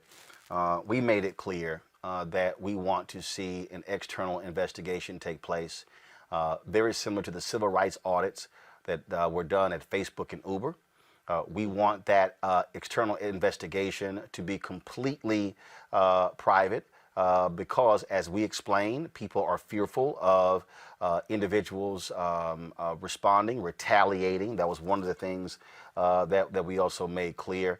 And so we're going to be working with officials with CBS to craft what that looks like. But we certainly want it to be something substantive, and not just CBS owned and operated stations. We're talking about the entire network. We're talking CBS owned and operated. We're talking CBS NewsPath. We're talking about CBS syndicated arm. We're talking about CBS News as well. Because when you have these sort of problems, it's not sort of confined and contained to one area. We want to ensure that it is completely eradicated across all levels of CBS. And I am very hopeful that George Cheek, who is now running them, will do this. And here's the deal: there's never been in the history of television an African American with the position of George Cheeks. This is the photo that you guys ran there in the Los Angeles Times. And I think, and again, based upon the people who I've talked to, he has been extremely receptive to making changes. I'm certainly hoping that we're going to see some significant changes made at CBS. Thank you, Roland, for your work on this. And I would assume that you have some additional stories that are going to be coming up. So we'll be looking forward to those stories. And as I said, I'm sure with your phone blowing up, you're sort of plotting a whole list of other stories, because again, this story does not end just with this. There's a lot more out there, and then it'd be great to see it. And it will be great to see these media reporters and these media sites pick up on this. Because I'll say this here, Meg, I think one of the other, this is my last point here, one of the other fundamental problems with this is that there's complicity. There's complicity among a lot of media writers who cover the media industry because they don't want to delve into this stuff. They'll deal with some other stuff, but they don't want to really delve into this stuff. And so your story is important because it is rare to see this amount of time and energy put into it, unless somebody made some comment on the air or something along those lines, because a lot of them are unwilling to touch issues of race. And I know some media folk have been upset with me today. I tweeted out to Brian Stetler at CNN, Alex Weprin at the Hollywood Reporter, others. I'm like, when are y'all going to at least retweet Meg's story? When are y'all going to at least retweet the NABJ statement? Well, I appreciate that. And I also appreciate my editors at the LA Times who gave me about 3 months to pull together reporting that I'd been doing. And so I feel very grateful that they recognize the importance of this very important topic. So for everybody who's watching, this is, I've seen people, Megan, a lot of people, they tell me, man, why are you asking people to join your fan club, subscribe to your show? Y'all, this is why local journalism matters. This is why, because if Meg did not have 3 months to do this story, you would not see this comprehensive story. That's why it matters. And so if you're in Los Angeles, you can subscribe anywhere around the country, the world, to the LA Times. But this is why it matters for us to subscribe, because that allows reporters to be able to do these things. And so, Meg, great job. We look forward to more work. Thank you, Roland, and thank you for having me. All right, thank you very much. Let me go back to Mustafa and Kelly. Mustafa, I want to get your thoughts on this. You heard what Meg had to say. And this is the kind of stuff that we talk about all the time, that white journalists don't want to go. And I keep saying, yo, y'all love talking about, you know, race with the Republican Party or something with a corporation. This happens in media. I said, and media is the last bastion, because it is media that shines a light on this stuff. And then if folks are unwilling to deal with race in media, you can't deal with race in corporate America or race in politics or race in education or anything else. You know, it's extremely difficult for folks to put the mirror up to themselves or to their organizations, because often they're not going to like what they see. And often many of the stories or narratives that they're highlighting, as you said, with others, are playing out in their own respective organizations. You know, these hostile work environments are tied, you know, to the sexism and racism that has deep, deep roots in the media. And the media is one of our most powerful things that happen inside of our lives, whether it's on radio or television or now digital. It frames the conversation. It talks about where we are or where we're not. And, you know, this is just critical, because when I was thinking about the sister who for 5 years now hasn't been able to get another job, you know, this stuff plays out both mentally and physically on individuals, and it also sends messages to folks. So I'm glad that they're going to do the, you know, this investigation, or I hope that they follow the recommendations that that you all put forward for them to get serious about the investigation. And I'll just leave it with this. You know, if you once again, if you want to have a 21st century organization, you've got to have executives who are willing to go there. And if they won't go there, they got to go. All right, folks, back to our Roland Martin Unfiltered video in just one moment. It's time to be smart. When we control our institutions, we win. This is the most important news show on television of any racial background. Y'all put $2, $3, $4, $5, $10, $15, $20, $30 on this and keep this going. What you've done, Roland, since this crisis came out in full bloom. Anybody watching this, tell your friends. Go back and look at the last 2 weeks, especially of Roland Martin Unfiltered. I mean, hell, go back and look at the last 2 days. You've had sitting United States senators today, Klobuchar and Harris. Whatever you have you can bring to Roland Martin Unfiltered to support it, please do, because this information may literally save your life. Watch Roland Martin Unfiltered daily at 6 p.m. Eastern on YouTube, Facebook, or Periscope, or go to RolandMartinUnfiltered.com. Support the Roland Martin Unfiltered Daily Digital Show by going to RolandMartinUnfiltered.com. Our goal is to get 20,000 of our fans contributing $50 each for the whole year. You can make this possible. RolandMartinUnfiltered.com. You want to support Roland Martin Unfiltered? Be sure to join our Bring the Funk fan club. Every dollar that you give to us supports our daily digital show. There's only one daily digital show out here that keeps it black and keep it real. As Roland Martin Unfiltered. Support the Roland Martin Unfiltered Daily Digital Show by going to RolandMartinUnfiltered.com. You can make this possible. One of the things that we also talk about on this show, we talk about money, and we talk about, again, the importance of money. Yesterday, President Joe Biden unveiled one of his executive orders dealt with the issue dealing with racial equity. And we talk about racial equity, we got to do what we're talking about, money. Susan Rice also spoke about that in terms of mandating all of the federal agencies be focused on that very issue of equity, putting that at the forefront.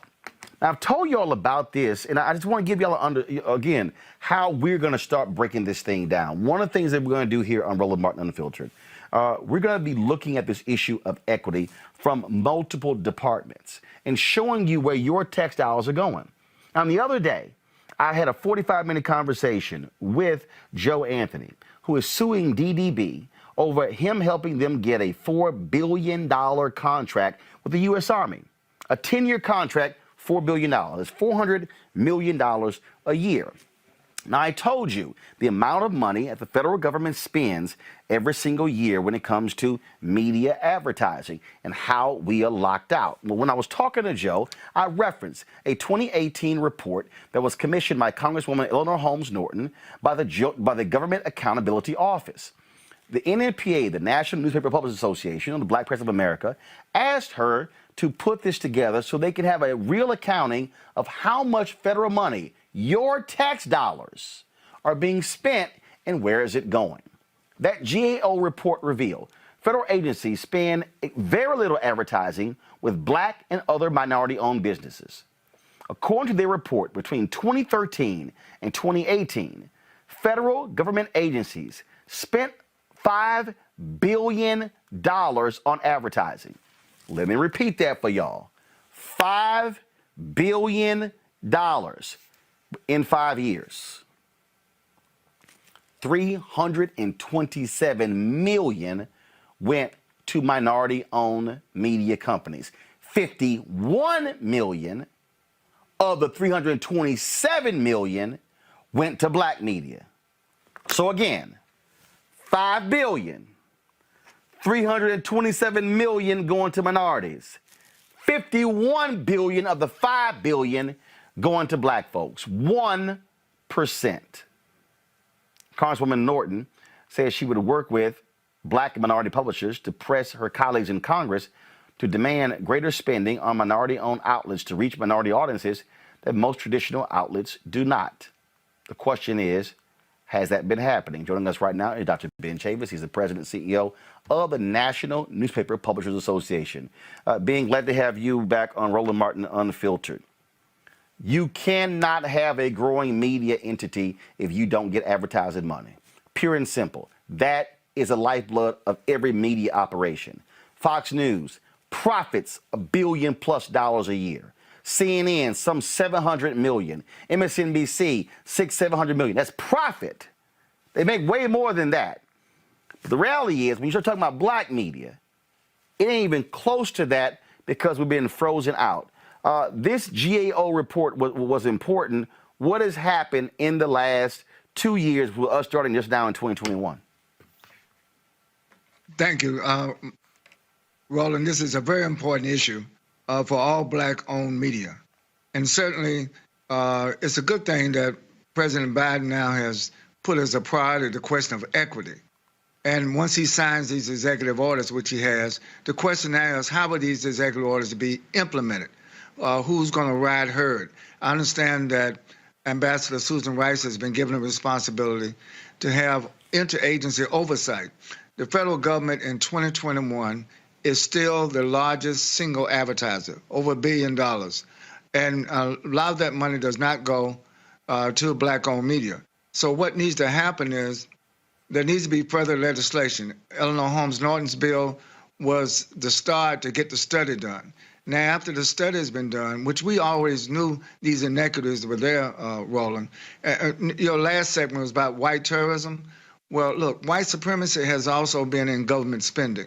The denial of black-owned media to be in the advertising budgets keeps our media houses almost in a form of neo-slavery, oppression. And so that needs to be overcome. So I think that while we have a new administration, the Biden-Harris administration, black media now, we must press this course. Because if there's ever a time that we need to get equity, and equity goes beyond equality. Equity is a financial term that means that there will be equal sharing, equitable sharing in the distribution of resources. And right now, there's a long history of the inequities, the long history of the denial of black-owned businesses, in this case, black media business, from getting into the federal budgets of all the agencies. If we had fairness, you know, we are almost 14-15% of the population. Rather than 1%, if we got 15% of federal dollars spending on black media, it would make a difference a life-supporting difference and sustainability difference for all black-owned media in America. Well, hell, if black media got just 10% of the $1 billion annually, you're talking about going from a total of 51 million. First of all, 50. Remember, that's 50. To everybody understand, that's 51 million out of the 5 billion, which really means that broke down to about 10 million a year. So you're talking about if you go from 10 million a year to 100 million a year, that's significant. And that's just 10%. But Ben, the thing here that I want to know is that was dropped in 2018. What happened in 2019, 2020? Was there any improvement? Did you see any improvement? No, we did not see an improvement. In fact, during the Trump administration, there was a denial of what Congress Eleanor Holmes Norton's bill exposed. And so now we have to go back and repress this course now that we have a change in administration. I think the OMB, the Department of Treasury, the Department of Commerce, all these things have to be readdressed, and we got to keep the pressure on. I think everybody is celebrating the new administration, but our celebration now must be translated into concrete, equitable distribution of resources. And again, we're not asking for charity, Roland. This is business. This is one-on-one business. No. Let's be clear. This is taxpayer money. Black people's money, too. That's right. We pay taxes, but the distribution of the taxes do not come back to our community. Plus, spending. African Americans spend over $1 trillion in the American economy every year, but very little of that money is turned back into our communities. But I think also what we have to do is this is actually a multi-level approach, which is what I was talking to Joe Anthony about the other night. And that is what really happens here is first, the people who get the advertising contracts are the white advertising agencies. Agencies, that's right. What the federal government then does, gives them complete control over the dollars. So you don't have any real oversight or demands for how they should operate. So then what happens is these white ad agencies then screw the black ad agencies, don't even consider them to be partners when it comes to distributing the money to black media. And as you know, if black ad agency is frozen out, we ain't getting anything. I can tell you, as somebody who has participated, I have participated in the past 6 months on several phone calls with major white ad agencies. And in the conversations, you can hear them ask the questions in order for them to set you up for them to be able to say, no, we're not going to give you any money. In fact, Congressman Stephen Horsford said on this show and said that Young and Rubicam told him when it came to the census money, they were not going to buy any ads in any newspaper, 50,000 circulation or less. Ben, that's 98% of black newspapers in America. Exactly. Well, again, it's institutionalized racism. I mean, put it like you said, Roland, it's institutionalized white supremacy racism. It's institutionalized white supremacy inequities. And so President Biden and Vice President Harris, they're going to be challenged, not only by these white supremacists that are going crazy in the street level, but white supremacy is also in public policy making. White supremacy is also in the regulatory agencies. And these advertising agencies that you mentioned, why do they keep getting all of the federal contracts? And that needs to be looked at, because these ad agencies are a fundamental part of the problem. And so, again, I need for the people at home, because one of the reasons why I'm purposely doing this, I'm going to bring my panel in just a second, and they have questions for you as well, Ben. I'm trying to walk our people through this because I think a big part of this is that our folk don't know. And when I say our folks, I don't just mean the people who are watching. I'm telling you right now, city council members don't know this. County commissioners, state legislators, our CBC members don't know. They go out and they fight for the additional money to be placed in the budgets, but then don't understand what happens once the money is allocated and then how they freeze us out. They don't understand how what some of these white ad agencies will do is go out, hire them 2 Negroes, I'm saying that for a reason, give them a $60,000 or $70,000 consulting contract. Those 2 Negroes are happy, they got them a consulting contract without realizing that they really are screwing the black ad agency out of 30, 40, 50, 60 million dollars. So you took $70 million, you took 70,000 or 100,000 or 200,000 for a consulting contract when, dumbass, you could have got 50 million. Because if you do the numbers, let's take the U.S. Census. Y&R had access to $350 million. Y&R gets the contract. Y&R takes their 15% off the top. Y'all, do the math. That's $42.5 million. Then they assign it to another agency that they own. Then they get their cut. Then they assign to another agency that they own to handle the digital, the print, and the broadcast. They all getting cut. So the $350 million, by the time it gets down to being spent, hell, they already took $100 million. So Roland, we need to call them out. But your point about the lack of information and facts steadily, consistently, on a daily basis going to the black community, that's a great point. What I think we should work together, Roland, we need to come out with an equity report card on all the ad agencies, on all the federal agencies, anybody dealing with advertising dollars in the government sector, not on the federal level, state level, municipal level, and county levels. I'm telling you, African-American owned businesses, particularly black-owned media businesses, are being robbed every day because of these inequities.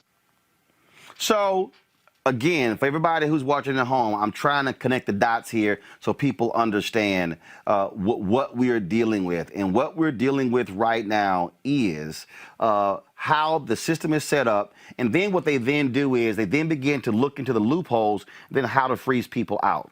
I have called for the Congressional Black Caucus to demand an audit of Young and Rubicam to know where every single media dollar went to go for the United States Census.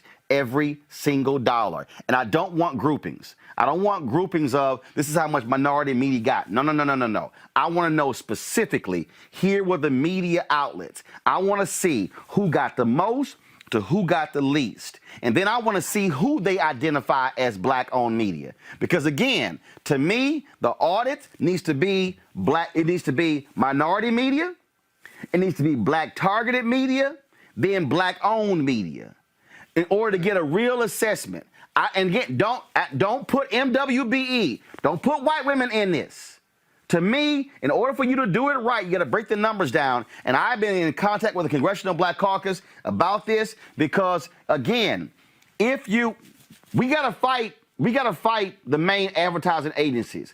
But there is no way in hell government agencies should be practicing racism, what you're seeing in private industry. And so that means targeting the federal government, targeting these state governments, these county governments, these city governments, going after each one. And then there should be congressional hearings on Capitol Hill of these ad agencies and how they are screwing over black media. Absolutely. If there's ever was a strategic time to do what you just said, Roland Martin, it is now. We need to do it now. We don't need to be reactive. We need to be proactive. And we need to, as we say in North Carolina, we need to pull the sheets off these people. Let's go, Scott Bolden, you represent NNPA. You do work with them on a legal basis.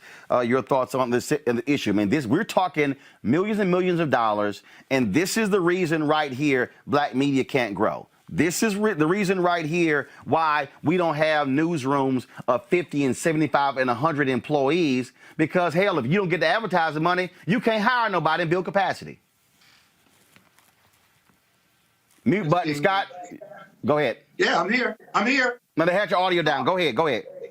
Okay. Dr. Chair, it's good seeing you. You know, most of our businesses are going to probably be reluctant to take on the ad agencies vis-a-vis private sector, because what Roland just laid out was, you know, they want their piece of the pie too. But they ain't getting nothing.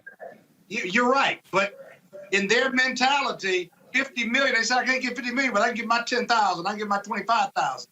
So Dr. Chavis, my question to you is, in partnering with NABJ and other organizations and going to the Hill to advocate, and I know you do that every year for NMPA, who are your angel investors in the House and Senate and in the White House? Who carries that fight for us against the federal government as you represent the NMPA, and obviously NABJ is out there as well? Who are your angel investors on the Hill that can take this fight and see it through to the end? Well, Congresswoman Maxine Waters is chair of the Finance Committee. We've had some discussions about this. She has oversight over all the banking and the financial services institutions that also don't advertise with Black-owned media. So Congresswoman Maxine Waters is one. But I would also say now, because of the announcement this week by President Biden that Ambassador Susan Rice certainly needs to be called upon. We need to meet with her like ASAP to make sure that her responsibility now to provide oversight over all of the federal government. They like to use this term, a whole of government approach. Well, we need a whole of government approach from the White House to members of Congress, but also we need NMPA, NABJ, and other Black-owned media organizations to press this course. Now's the time to do it. Well, look, just legislation or reg that says 20% of that $1 billion needs to go to Black media. Isn't that just the more simple answer? Well, again, getting those formulas, getting those policies in place. We've just witnessed 4 years of triage, 4 years of denial. If anything, the last 4 years, the Trump administration did everything they could to put Black people out of business, rather than in business. And so now we have to recover not only from the coronavirus, but we have to recover from systemic white racism, terrorism, both on the streets and in the pocketbooks of Black-owned businesses. Robert Patillo. One of the things that we've seen this year in particular is the need to address Black audiences. During the campaigns, there was a special effort made to target Black folks, and in many ways that was brought Democrats across the finish line. As we're rolling out the coronavirus vaccine, there's been a great emphasis on communicating with Black communities. The military each year is one of the largest advertisers in the country, and they're more than happy to recruit Black and brown people for the military, but they aren't spending that money with Black and brown media outlets. What can be done legislatively? What can be done put into law that will not violate any what the model legislation out there that would address these issues? Because simply put, this is a line item in a budget issue that could pass very easily. But where's the legislation at, and who's pushing that legislation? 1 second. So before you go there, let me unpack this here. There were people who were patting themselves on their backs about the amount of money that was being spent on Black media. But let me be perfectly clear, it simply was wholly inadequate. Now, you're talking to somebody who did get money from the Biden campaign, Ossoff and Warnock campaign, the DSCCC. Was it what it should have been? Hell no. Now, why am I saying that? Because let me be real clear. Political dollars, just like other folk, they expect us to take crumbs, as opposed to appreciating what we actually bring to the table. Now, when folk get in trouble, then all of a sudden they respect us, and then they want to come as the last second. And so what I'm talking about here, because I dealt with the same thing dealing with the DSCCC. We were on a phone call with the white ad buyers, and they sitting here with what are your metrics, what are your numbers, all this sort of stuff along those lines, and they were not treating us being like a media company. They were treating us like a specialty, like you a celebrity. I'm like, no. Talk to me like you talk to CNN. Talk to me like you talk to Fox News and all the Atlanta radio stations and TV stations who got paid. And so it's all of that. See, Ben, if we put the federal government on notice, private industry will be on notice. Political parties will be on notice. That's why it's important to get them to act right, because the argument we can make is that's tax dollars y'all are screwing us out of. Absolutely. Everybody knows the power of the Black vote. Biden would not be president. Kamala Harris would not be vice president. The brothers and the election that took place in Georgia would not have happened without the black vote. In fact, the Democratic Party would not be leading the House, the Senate, and the White House if it were not for the black vote. The question is, why do we have to now beg the people who we put in office to treat us right? That's what's at stake. It is not only a question of equity. It's also a question of integrity. It's a question of reciprocity. It's a question of respect. And we are going to press this course like never before. You know, I get a kick, Monique, out of stuck on stupid people who, one, think they know what we're talking about as if we don't know it, as if we ain't been living this. I mean, you know, I've only been doing media for 38 years. I mean, that's it, just only. You know, then somebody put study CNN, ABC, NBC as a model for international growth. Your ass can't go international if you can't be national, Thomas. See, I mean, stop saying stupid stuff, okay? I can't. How in the hell am I going to go across the pond if I can't even go across town? That's right. Wait, was his name really Thomas? I mean, but see, and again, but people don't understand, okay? You do not have a dedicated individual who covers Congress for black media because we can't afford the extra staff. This is a numbers game. Look, I got 12 people who work for me. Do you know a bunch of black newspapers ain't got 12 people? And again, it's capacity. If you're not getting the dollars, you can't hire people. You can't hire people, you can't cover stuff. You can't cover what's happening in your city, you sure as hell can't cover the state. You can't cover the nation, and you can't cover the world. Okay, yes. Is it my turn? Yes, go. All right, I'm ready. So from last night, and thank you, Roland, just in the middle of the night, the wee hours of the morning, coming onto my live, but I want to continue that conversation because I was talking about this word equity and the difference between equity and equality and how grateful I am for this current administration that understands that it's not just nomenclature. And where I guess I would disagree, I'm not going to disagree with Dr. Chavis. I love you, Dr. Chavis, God bless you, but the rest of y'all. The way that I'm going to disagree is it's not just money.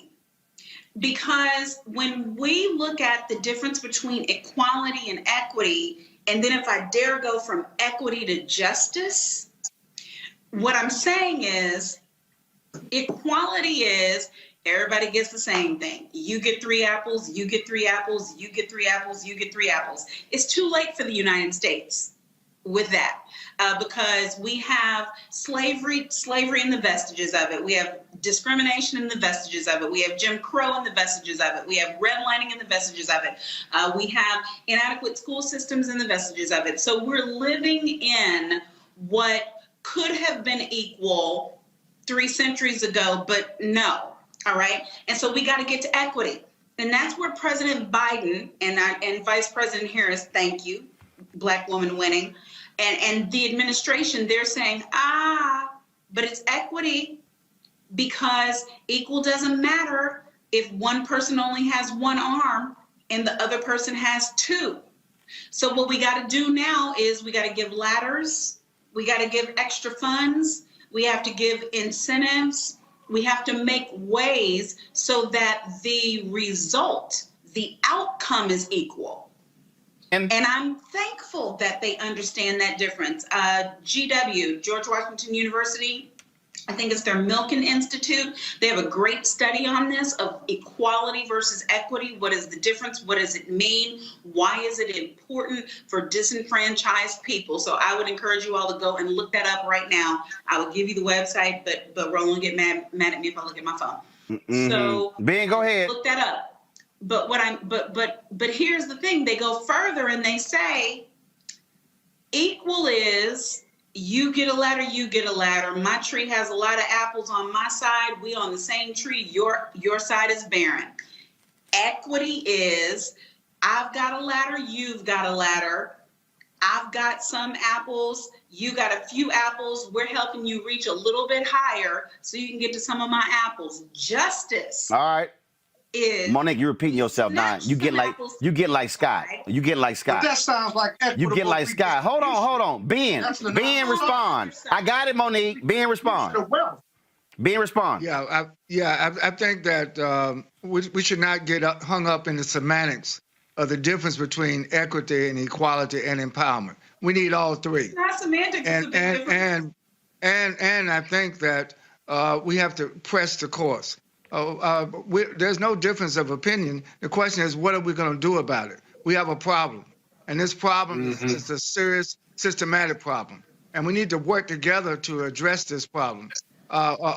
Listen, I don't think we should be accepting any inequality.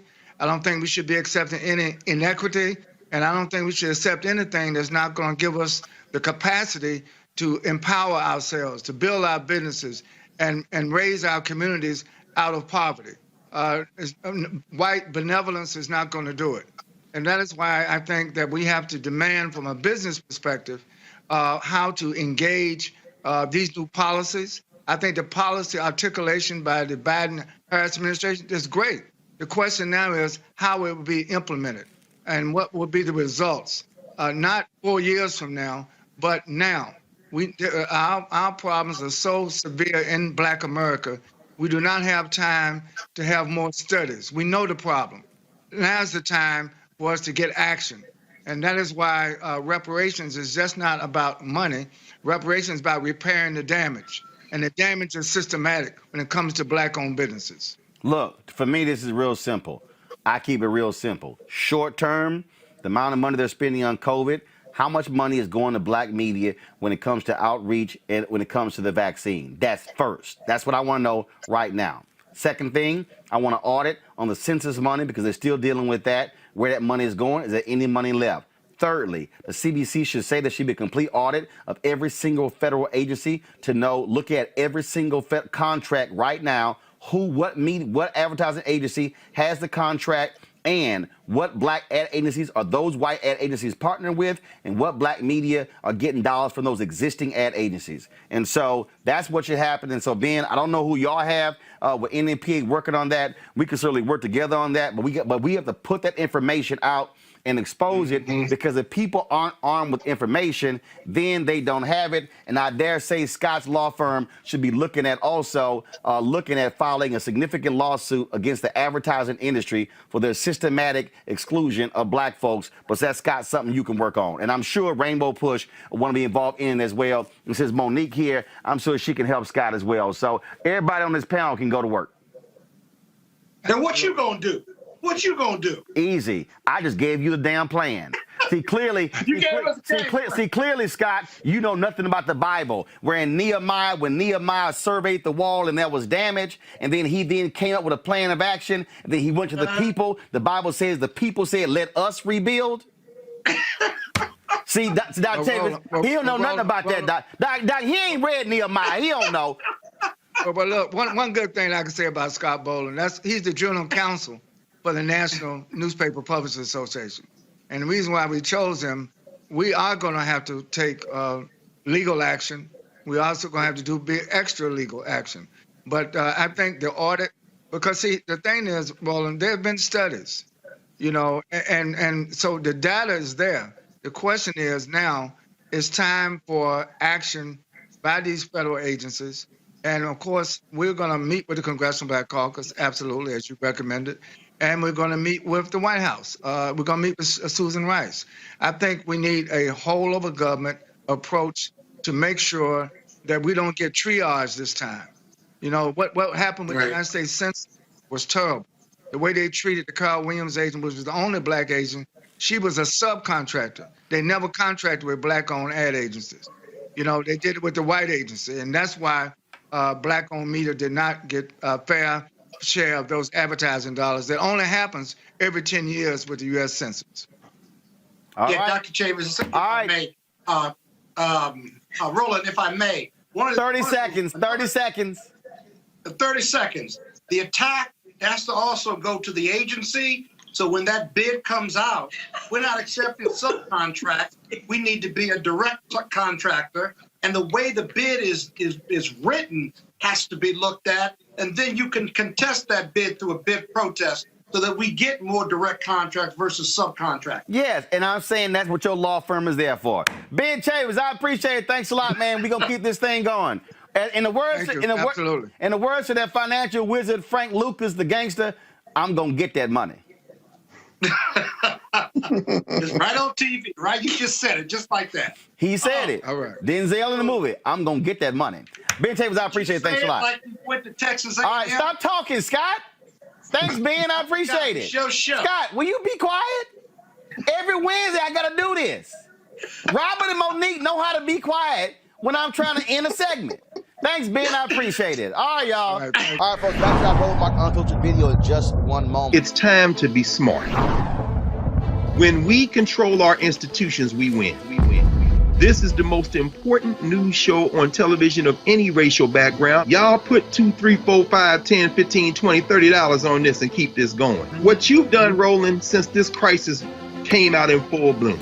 Anybody watching this, tell your friends. Go back and look at the last 2 weeks, especially of Roland Martin Unfiltered. I mean, hell, go back and look at the last 2 days. You've had sitting United States senators today, Klobuchar and Harris. Whatever you have that you can bring to Roland Martin Unfiltered to support it, please do, because this information may literally save your life.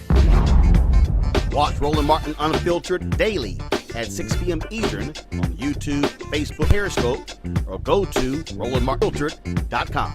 Support the Roland Martin Unfiltered Daily Digital Show by going to RolandMartinUnfiltered.com. Our goal is to get 20,000 of our fans contributing $50 each for the whole year. You can make this possible. RolandMartinUnfiltered.com. You want to support Roland Martin Unfiltered? Be sure to join our Bring the Funk fan club. Every dollar that you give to us supports our daily digital show. There's only one daily digital show out here that keeps it black and keep it real as Roland Martin Unfiltered. Support the Roland Martin Unfiltered Daily Digital Show by going to RolandMartinUnfiltered.com. Our goal is to get 20,000 of our fans contributing $50 each for the whole year. You can make this possible. RolandMartinUnfiltered.com. Folks, we've known her for a long time, watching her as a child actress. Joining us right now is actress Kim Fields. Kim, welcome to Roland Martin Unfiltered.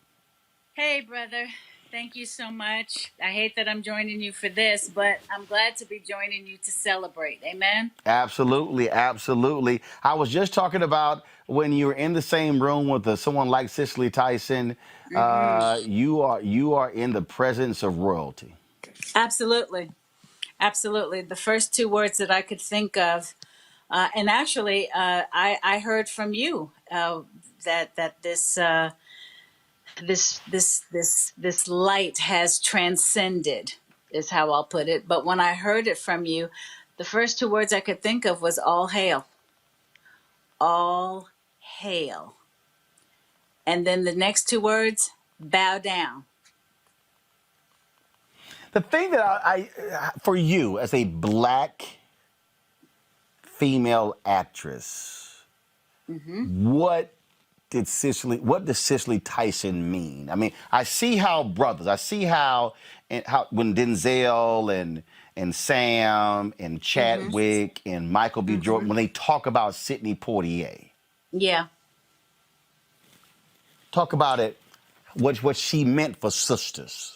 Sure, absolutely. I mean, you know, you're going to hear the words a lot.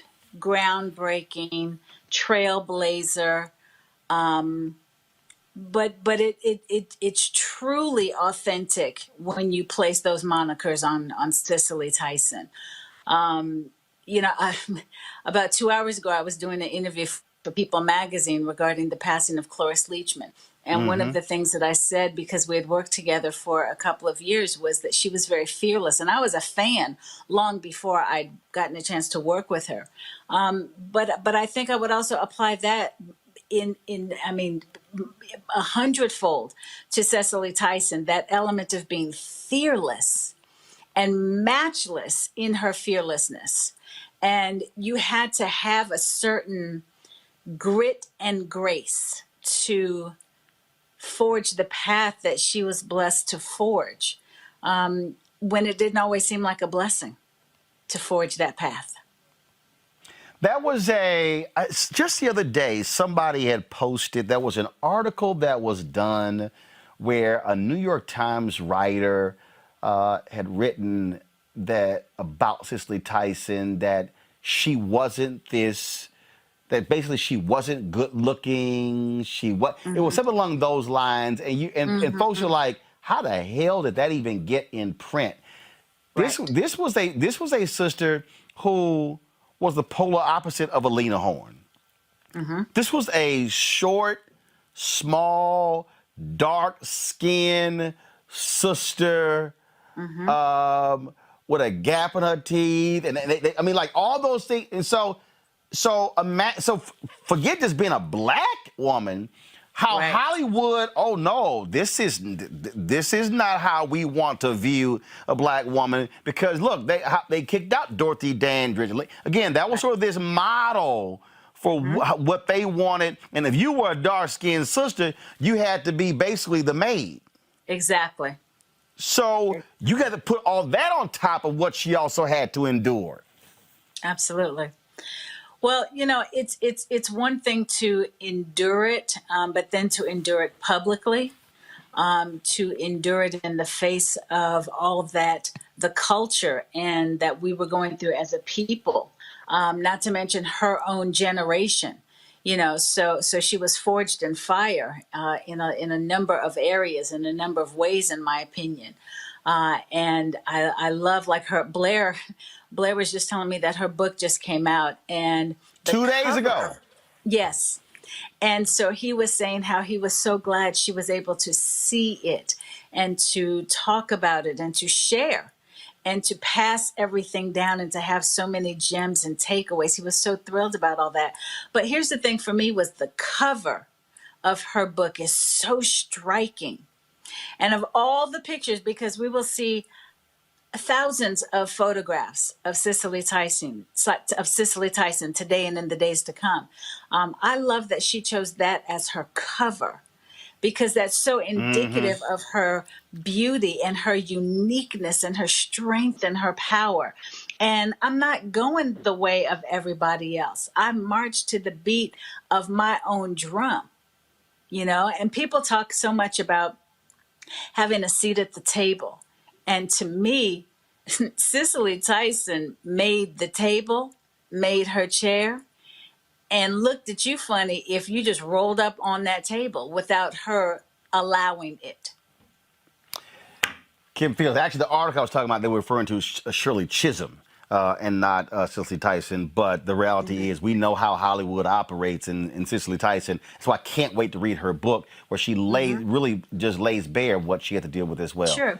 But like you just said, though, Roland, the fact that she yes, you were talking about Shirley Chisholm in that article, but that still was a part of Cicely Tyson's journey and how she was regarded in a medium, in an industry that is so very visual. And at a time when all of these other what society was deeming as beauty, and she would not back down. She would not change who she was from the outside in, nor from the inside out. Kim Fields, I appreciate you sharing your thoughts with us on such short notice regarding the great Cicely Tyson. Thanks, bro. Appreciate it. Thank you so very much. Yeah. Every single night, we've got some of the top black experts. You're not going to see them on cable news or broadcast news because you swear black people aren't experts when it comes to this health crisis. That's why we have this show and why we do what we do every day on Roland Martin Unfiltered. Joining us right now is retired General Russell Honore, the nation's first black Surgeon General, Dr. Joycelyn Elders. John Hope Bryant, he is the founder of Operation Hope. Senator Kamala Harris of California, Dr. Cedrina Calder, retired General Lloyd Austin, Congresswoman Karen Bass, and Commissioner Omari Hardick, Bureau President in Brooklyn, Eric Adams, Dr. Joseph Graves, America's Wealth Coach, Deborah Owens, Dr. Corey Abear, Patal Salt, Howard University student, Pastor Jamal Bryant, Dr. Christy McDowell, Benja Ajilore, senior economist at the Center for American Progress, Gilda Daniels, again, author of the book, The Crisis of Voter Suppression, in America. 4 stars, General Kip Ward. Dr. Oliver Brooks is president of the National Medical Association, president of the American Medical Association, Dr. Patrice Harris. Joby Benjamin, Dr. Alexia Gaffney, infectious disease specialist. Dr. Georges Benjamin, executive director of the American Public Health Association. Malcolm Nance, family medicine physician, Dr. Jen Caudle. Dr. Tashaka Cunningham, a molecular biologist. Kat Stafford, she's a national race and ethnicity reporter for the Associated Press. Dr. Wayne A.I. Frederick, who is the president of Howard University. Congresswoman Yvette Clarke from the state of New York. William Spriggs, AFL-CIO economist. Andrea James, executive director of the National Council for Incarcerated and Formerly Incarcerated Women and Girls. All right, let's go to Capitol Hill. Congressman Gregory Meeks, Congresswoman Eddie Bernice Johnson of Texas, Congresswoman Barbara Lee, Minnesota Senator Amy Klobuchar, mental health clinician Jamie Singletary, Prince George's County State's Attorney Aisha Braveboy, as well as Dylan Hayrie, ACLU Justice Division strategist. Dr. Cindy Duke, she is a virologist. Principal Steve Perry of Capitol Prep. Health and wellness specialist Dr. Yolanda Hancock. Desmond Meade, president of the Florida Rights Restoration Coalition. Cliff Albright, who is the co-founder of Black Voters Matter. Michael Harriot with The Root. Mina McWhorter, founder of Love by the Hand. Dr. Julianne Malveaux, economist, president, Emerita Bennett College. Coroner Michael Fowler is the mayor of Atlanta. Keisha Lance Bottoms, mental health therapist Suzette Clark. Justin Gibney, attorney and political strategist, and Bishop Vincent Matthews Jr. Dr. Suzette McKinney, CEO and executive director of the Illinois Medical District. Dr. Leon McDougall, president-elect of the National Medical Association. Jana Bailey, mayor of Moss Point, Mississippi. Mario King. We're going to keep driving this thing to make sure our people are fully aware, safe, protected from coronavirus. You getting the top medical experts, top business experts, top political experts, top religious experts, because that's why we do what we do. Unapologetically and unfiltered. Ain't nobody else in the black media space doing what we do. Watch Roland Martin Unfiltered daily at 6 p.m. Eastern on YouTube, Facebook, or Periscope, or go to RolandMartinUnfiltered.com. Support the Roland Martin Unfiltered Daily Digital Show by going to RolandMartinUnfiltered.com. Our goal is to get 20,000 of our fans contributing $50 each for the whole year. You can make this possible. RolandMartinUnfiltered.com. You want to support Roland Martin Unfiltered? Be sure to join our Bring the Funk fan club. Every dollar that you give to us supports our daily digital show. There's only one daily digital show out here that keeps it black and keep it real. As Roland Martin Unfiltered. Support the Roland Martin Unfiltered Daily Digital Show by going to RolandMartinUnfiltered.com. You can make this possible. The House Democrats have elected their leadership. There are no black women. I'm sorry. You don't have Democrats in charge without the power of black women voters. What is the CBC saying or doing about this? So what's the reality is since 1977, 44 years ago, was the last time a black woman was elected to leadership in our caucus. And the election was for Shirley Chisholm. So think about that. In 44 years, and it hasn't been that black women haven't run. Every cycle, there's a black woman on the ballot. But when the votes are taken, the black woman never rises to the success of winning an election. And I stood before them and said, you know, there's a time when you have to take a look at yourself in the mirror and ask the question. There is no black woman that is deserving of leadership. We must step up and do the right thing. And I applaud Nancy Pelosi because she has at various times appointed black women to positions of leadership. But had she not done that, we would have no one. So what are the actual positions? What are the actual positions here? We're talking about obviously Speaker of the House. We're talking about Majority Leader. We're talking about the whip position, head of the House Democratic Caucus. For folks who don't know, how many slots are there when it comes to the House Democrat Leadership Conference? There's about 10 of them, 12 of them. So you have people who represent us in the media. They're called the DPCC. You have the 5 terms or less representative, which is what I was running for. You have the caucus chair. You have the Democratic vice chair. You have the leadership that represents us in the DNC. And these positions all come up for positions of leadership. So Terry Sewell, who is just a brilliant mind, has ran and didn't make it. The woman who now is doing the impeachment, she's an impeachment manager, and that is the amazing Plaskett, the representative from the Virgin Islands. We had, my goodness, Barbara Lee ran. You had Robin Kelly, who has run. So these are women who are accomplished that I know very well. And then when they stand up to be counted, there's always that comes up short. And I want our caucus to stand up and look themselves in the mirror and say, what is going on here? You know, I can't blame you or call you a name, but I can definitely identify the behavior and the results of what's happening. And obviously, look, I mean, I think with the numbers the CBC has, this is where folks withhold those votes because the CBC has the largest caucus among the Democrats. It's a slim majority. If they don't have the votes of black women members of the Congress, bills can't get passed. And so what's the plan to fix this? What's the plan to actually make this happen, to put a black woman in leadership position? So we as the Black Caucus have talked, and the next round, when the next Congress comes, we're going to have a full court press to elect a black woman to be in leadership. And we are serious about this. And we don't need just the women. We need the black men, and we need all of us. We're so proud of Hakeem Jeffrey. We're proud of the other black men, our amazing leader for the Black Caucus in Clyburn. We have had a Nagoose, who is a new member, elected. And so we have black men who are being put into the position of leadership. We're saying now it's time for black women. All right, Congresswoman Brenda Lawrence, we certainly appreciate it. Thank you so very much for joining us.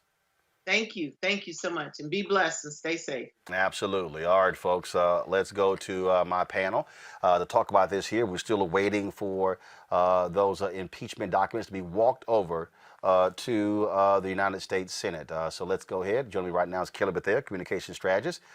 Kelly, glad to have you here. And Mustafa Santiago Ali, a former official with the EPA Environmental Justice Division. Let's start with you. Kelly, it kind of makes sense. It ain't that hard to figure out how in the hell you have 10, 12 positions and there are no black women. Again, who is the backbone of the Democratic Party? Black women. Who votes for Democrats at a higher rate than any other group? Black women. Who voted for President Joe Biden and Vice President Kamala Harris at a higher rate than any other group in America? Black women. Kind of makes sense they should have some representation among the House Democrat Leadership Conference. Not only does it make sense, it is incredibly disappointing and frankly insulting that no black woman has been elected to any position in the House in almost 45 years. I think she said 44 years. There is no Democratic Party as it stands right now, frankly, without black women. And this is just yet another example of the Democratic Party taking black women for granted. You cannot expect us to, quote unquote, fall in line and get with the agenda that is whatever the Democrat in the House want to do if you continuously exploit a black woman's power, expertise, loyalty, and most importantly, work ethic. It is not going to stand anymore. I'm not saying that the black people who are in leadership aren't qualified, but you can't tell me that there are no black women in Congress in the past 40-something years that aren't qualified. So this goes to show just how deep and rooted misogyny and sexism is across the board, even in the most quote unquote liberal side of politics. So we need to check ourselves as a party and make sure that a black woman is elected, not appointed, elected, actually chosen by the party to represent whatever capacity that they need this black woman to do. Mustafa. Well, you know, my grandmother always said, when you know better, do better. You know, and you shared that black women are the backbone of the Democratic Party. I would take it a little further than that. I'd say the black women are the backbone of our country, if you actually understand, for those of us who understand the history of our country. And I think there are a number of opportunities so that we can address this devaluation that currently exists on Capitol Hill. So not only in the voting of the current positions, but we can also make sure that we have a 21st century legislature that actually may need to create additional positions so that we can make sure that all the things that are needed to be handled are being handled with this new sets of opportunities and responsibilities that are coming forward. I think that we also got to give some consideration also to the fact that when you only have 2 Black women as chairs of committees, that there's work that needs to be done in that space also. And the reason that I raise that is because when you have those high-ranking positions, there is a lot of attention that's placed on those. And then it also probably would help as folks are deciding their votes if we had more folks who are in those positions and showing all the incredible work that they've been able to do in whatever that respective time frame is. And then the third and last point that I'll make is that I'm not sure if we should have to wait until the next cycle. And the reason that I raise that is because there are a number of corporations and nonprofit organizations and others who are going through this reevaluation of power sharing and making some significant changes to their structures. So maybe it is also time for those folks on Capitol Hill to follow suit with many of these nonprofit organizations and others who are trying to get in alignment where folks are asking 21st century organizations to be. Well, it only makes sense. And so, again, one of the things that I have consistently said is that the CBC should be flexing their muscle the same way the House Freedom Caucus did. There are 59 CBC members. There were only 30 House Freedom Caucus members. There is no bill that can pass the U.S. House without the CBC votes. Not one. This is where you flex your power. This is where you sit back and say, ain't a damn thing moving until this happens. It's the same thing I said to the Maryland Black Caucus. They've reintroduced a bill for the funding of HBCUs. Same thing. They have the largest Black caucus out of any state in the country. No bill can get passed in the Maryland legislature without Black people. And I said, y'all should tell them, ain't no bill getting past anybody without this bill happening first. That's how you use your power. No, I agree with that. I absolutely agree with that. And that goes back to my original point of how insulting this is. Because the CBC is so powerful, why haven't they gotten behind those Black women who have run for these positions in the past 40-something odd years? This does not make sense. I understand that Hakeem Jeffries has a position, Jim Clyburn has a position, but once again, you cannot tell me that Barbara Lee is not qualified. You cannot tell me that Ayanna Pressley is not qualified, or any other Black congresswoman in the past 40-something years is not qualified for any of these 12 positions. That does not make sense. And frankly, if somebody tries to justify it, it would simply be untrue. So you are absolutely right in your sentiment that we should vote as a block to make sure this happens, but also keep in mind that we got to get rid of the sexism involved in blocking Black women from these positions in the first place. All I want is to flex power. That's what I want to see, Mustafa. And again, if you're the CBC, all you got to do is sit on your hands. And here's the other deal. You don't even need the whole CBC. You just need 5. Because guess what? The Democrats they have a slim margin. What, 222? You need 218 to pass? 5 CBC members say, we ain't voting. Done. I agree with you. Yeah, no, I worked on Capitol Hill for 2 years for John Conyers. So, it's really simple. You have power unless you give it away. We often talk about that on this show. And folks have to decide when they're actually going to cash in some chips. So, I know there's a huge amount of strategy that goes on, but, there's an awful lot of vote counting that goes on in what you're talking about, Roland. And if folks don't have that backing, then it's not going to get done. So folks just got to decide when they truly want to utilize their power. And if they want to actually honor their power and honor the constituencies who continue to send you there, they expect you to stand up and they can expect you to actually push back against these types of, it's an injustice. Let's just call it out for what it is. It is an injustice. and the Democratic Party has got to do better. So like my grandmother says, when you know better, do better. They know better. It's time for them to do better. All right, folks, back to our Roland Martin Unfiltered video in just one moment. It's time to be smart. When we control our institutions, we win. This is the most important news show on television of any racial background. Y'all put $2, $3, $4, $5, $10, $15, $20, $30 on this and keep this going. What you've done, Roland, since this crisis came out in full bloom. Anybody watching this, tell your friends. Go back and look at the last 2 weeks, especially of Roland Martin Unfiltered. I mean, hell, go back and look at the last 2 days. You've had sitting United States senators today, Klobuchar and Harris. Whatever you have that you can bring to Roland Martin Unfiltered to support it, please do, because this information may literally save your life. Watch Roland Martin Unfiltered daily at 6 p.m. Eastern on YouTube, Facebook, Periscope, or go to martinunfiltered.com. Support the Roland Martin Unfiltered Daily Digital Show by going to rolandmartinunfiltered.com. Our goal is to get 20,000 of our fans contributing $50 each for the whole year. You can make this possible. rolandmartinunfiltered.com.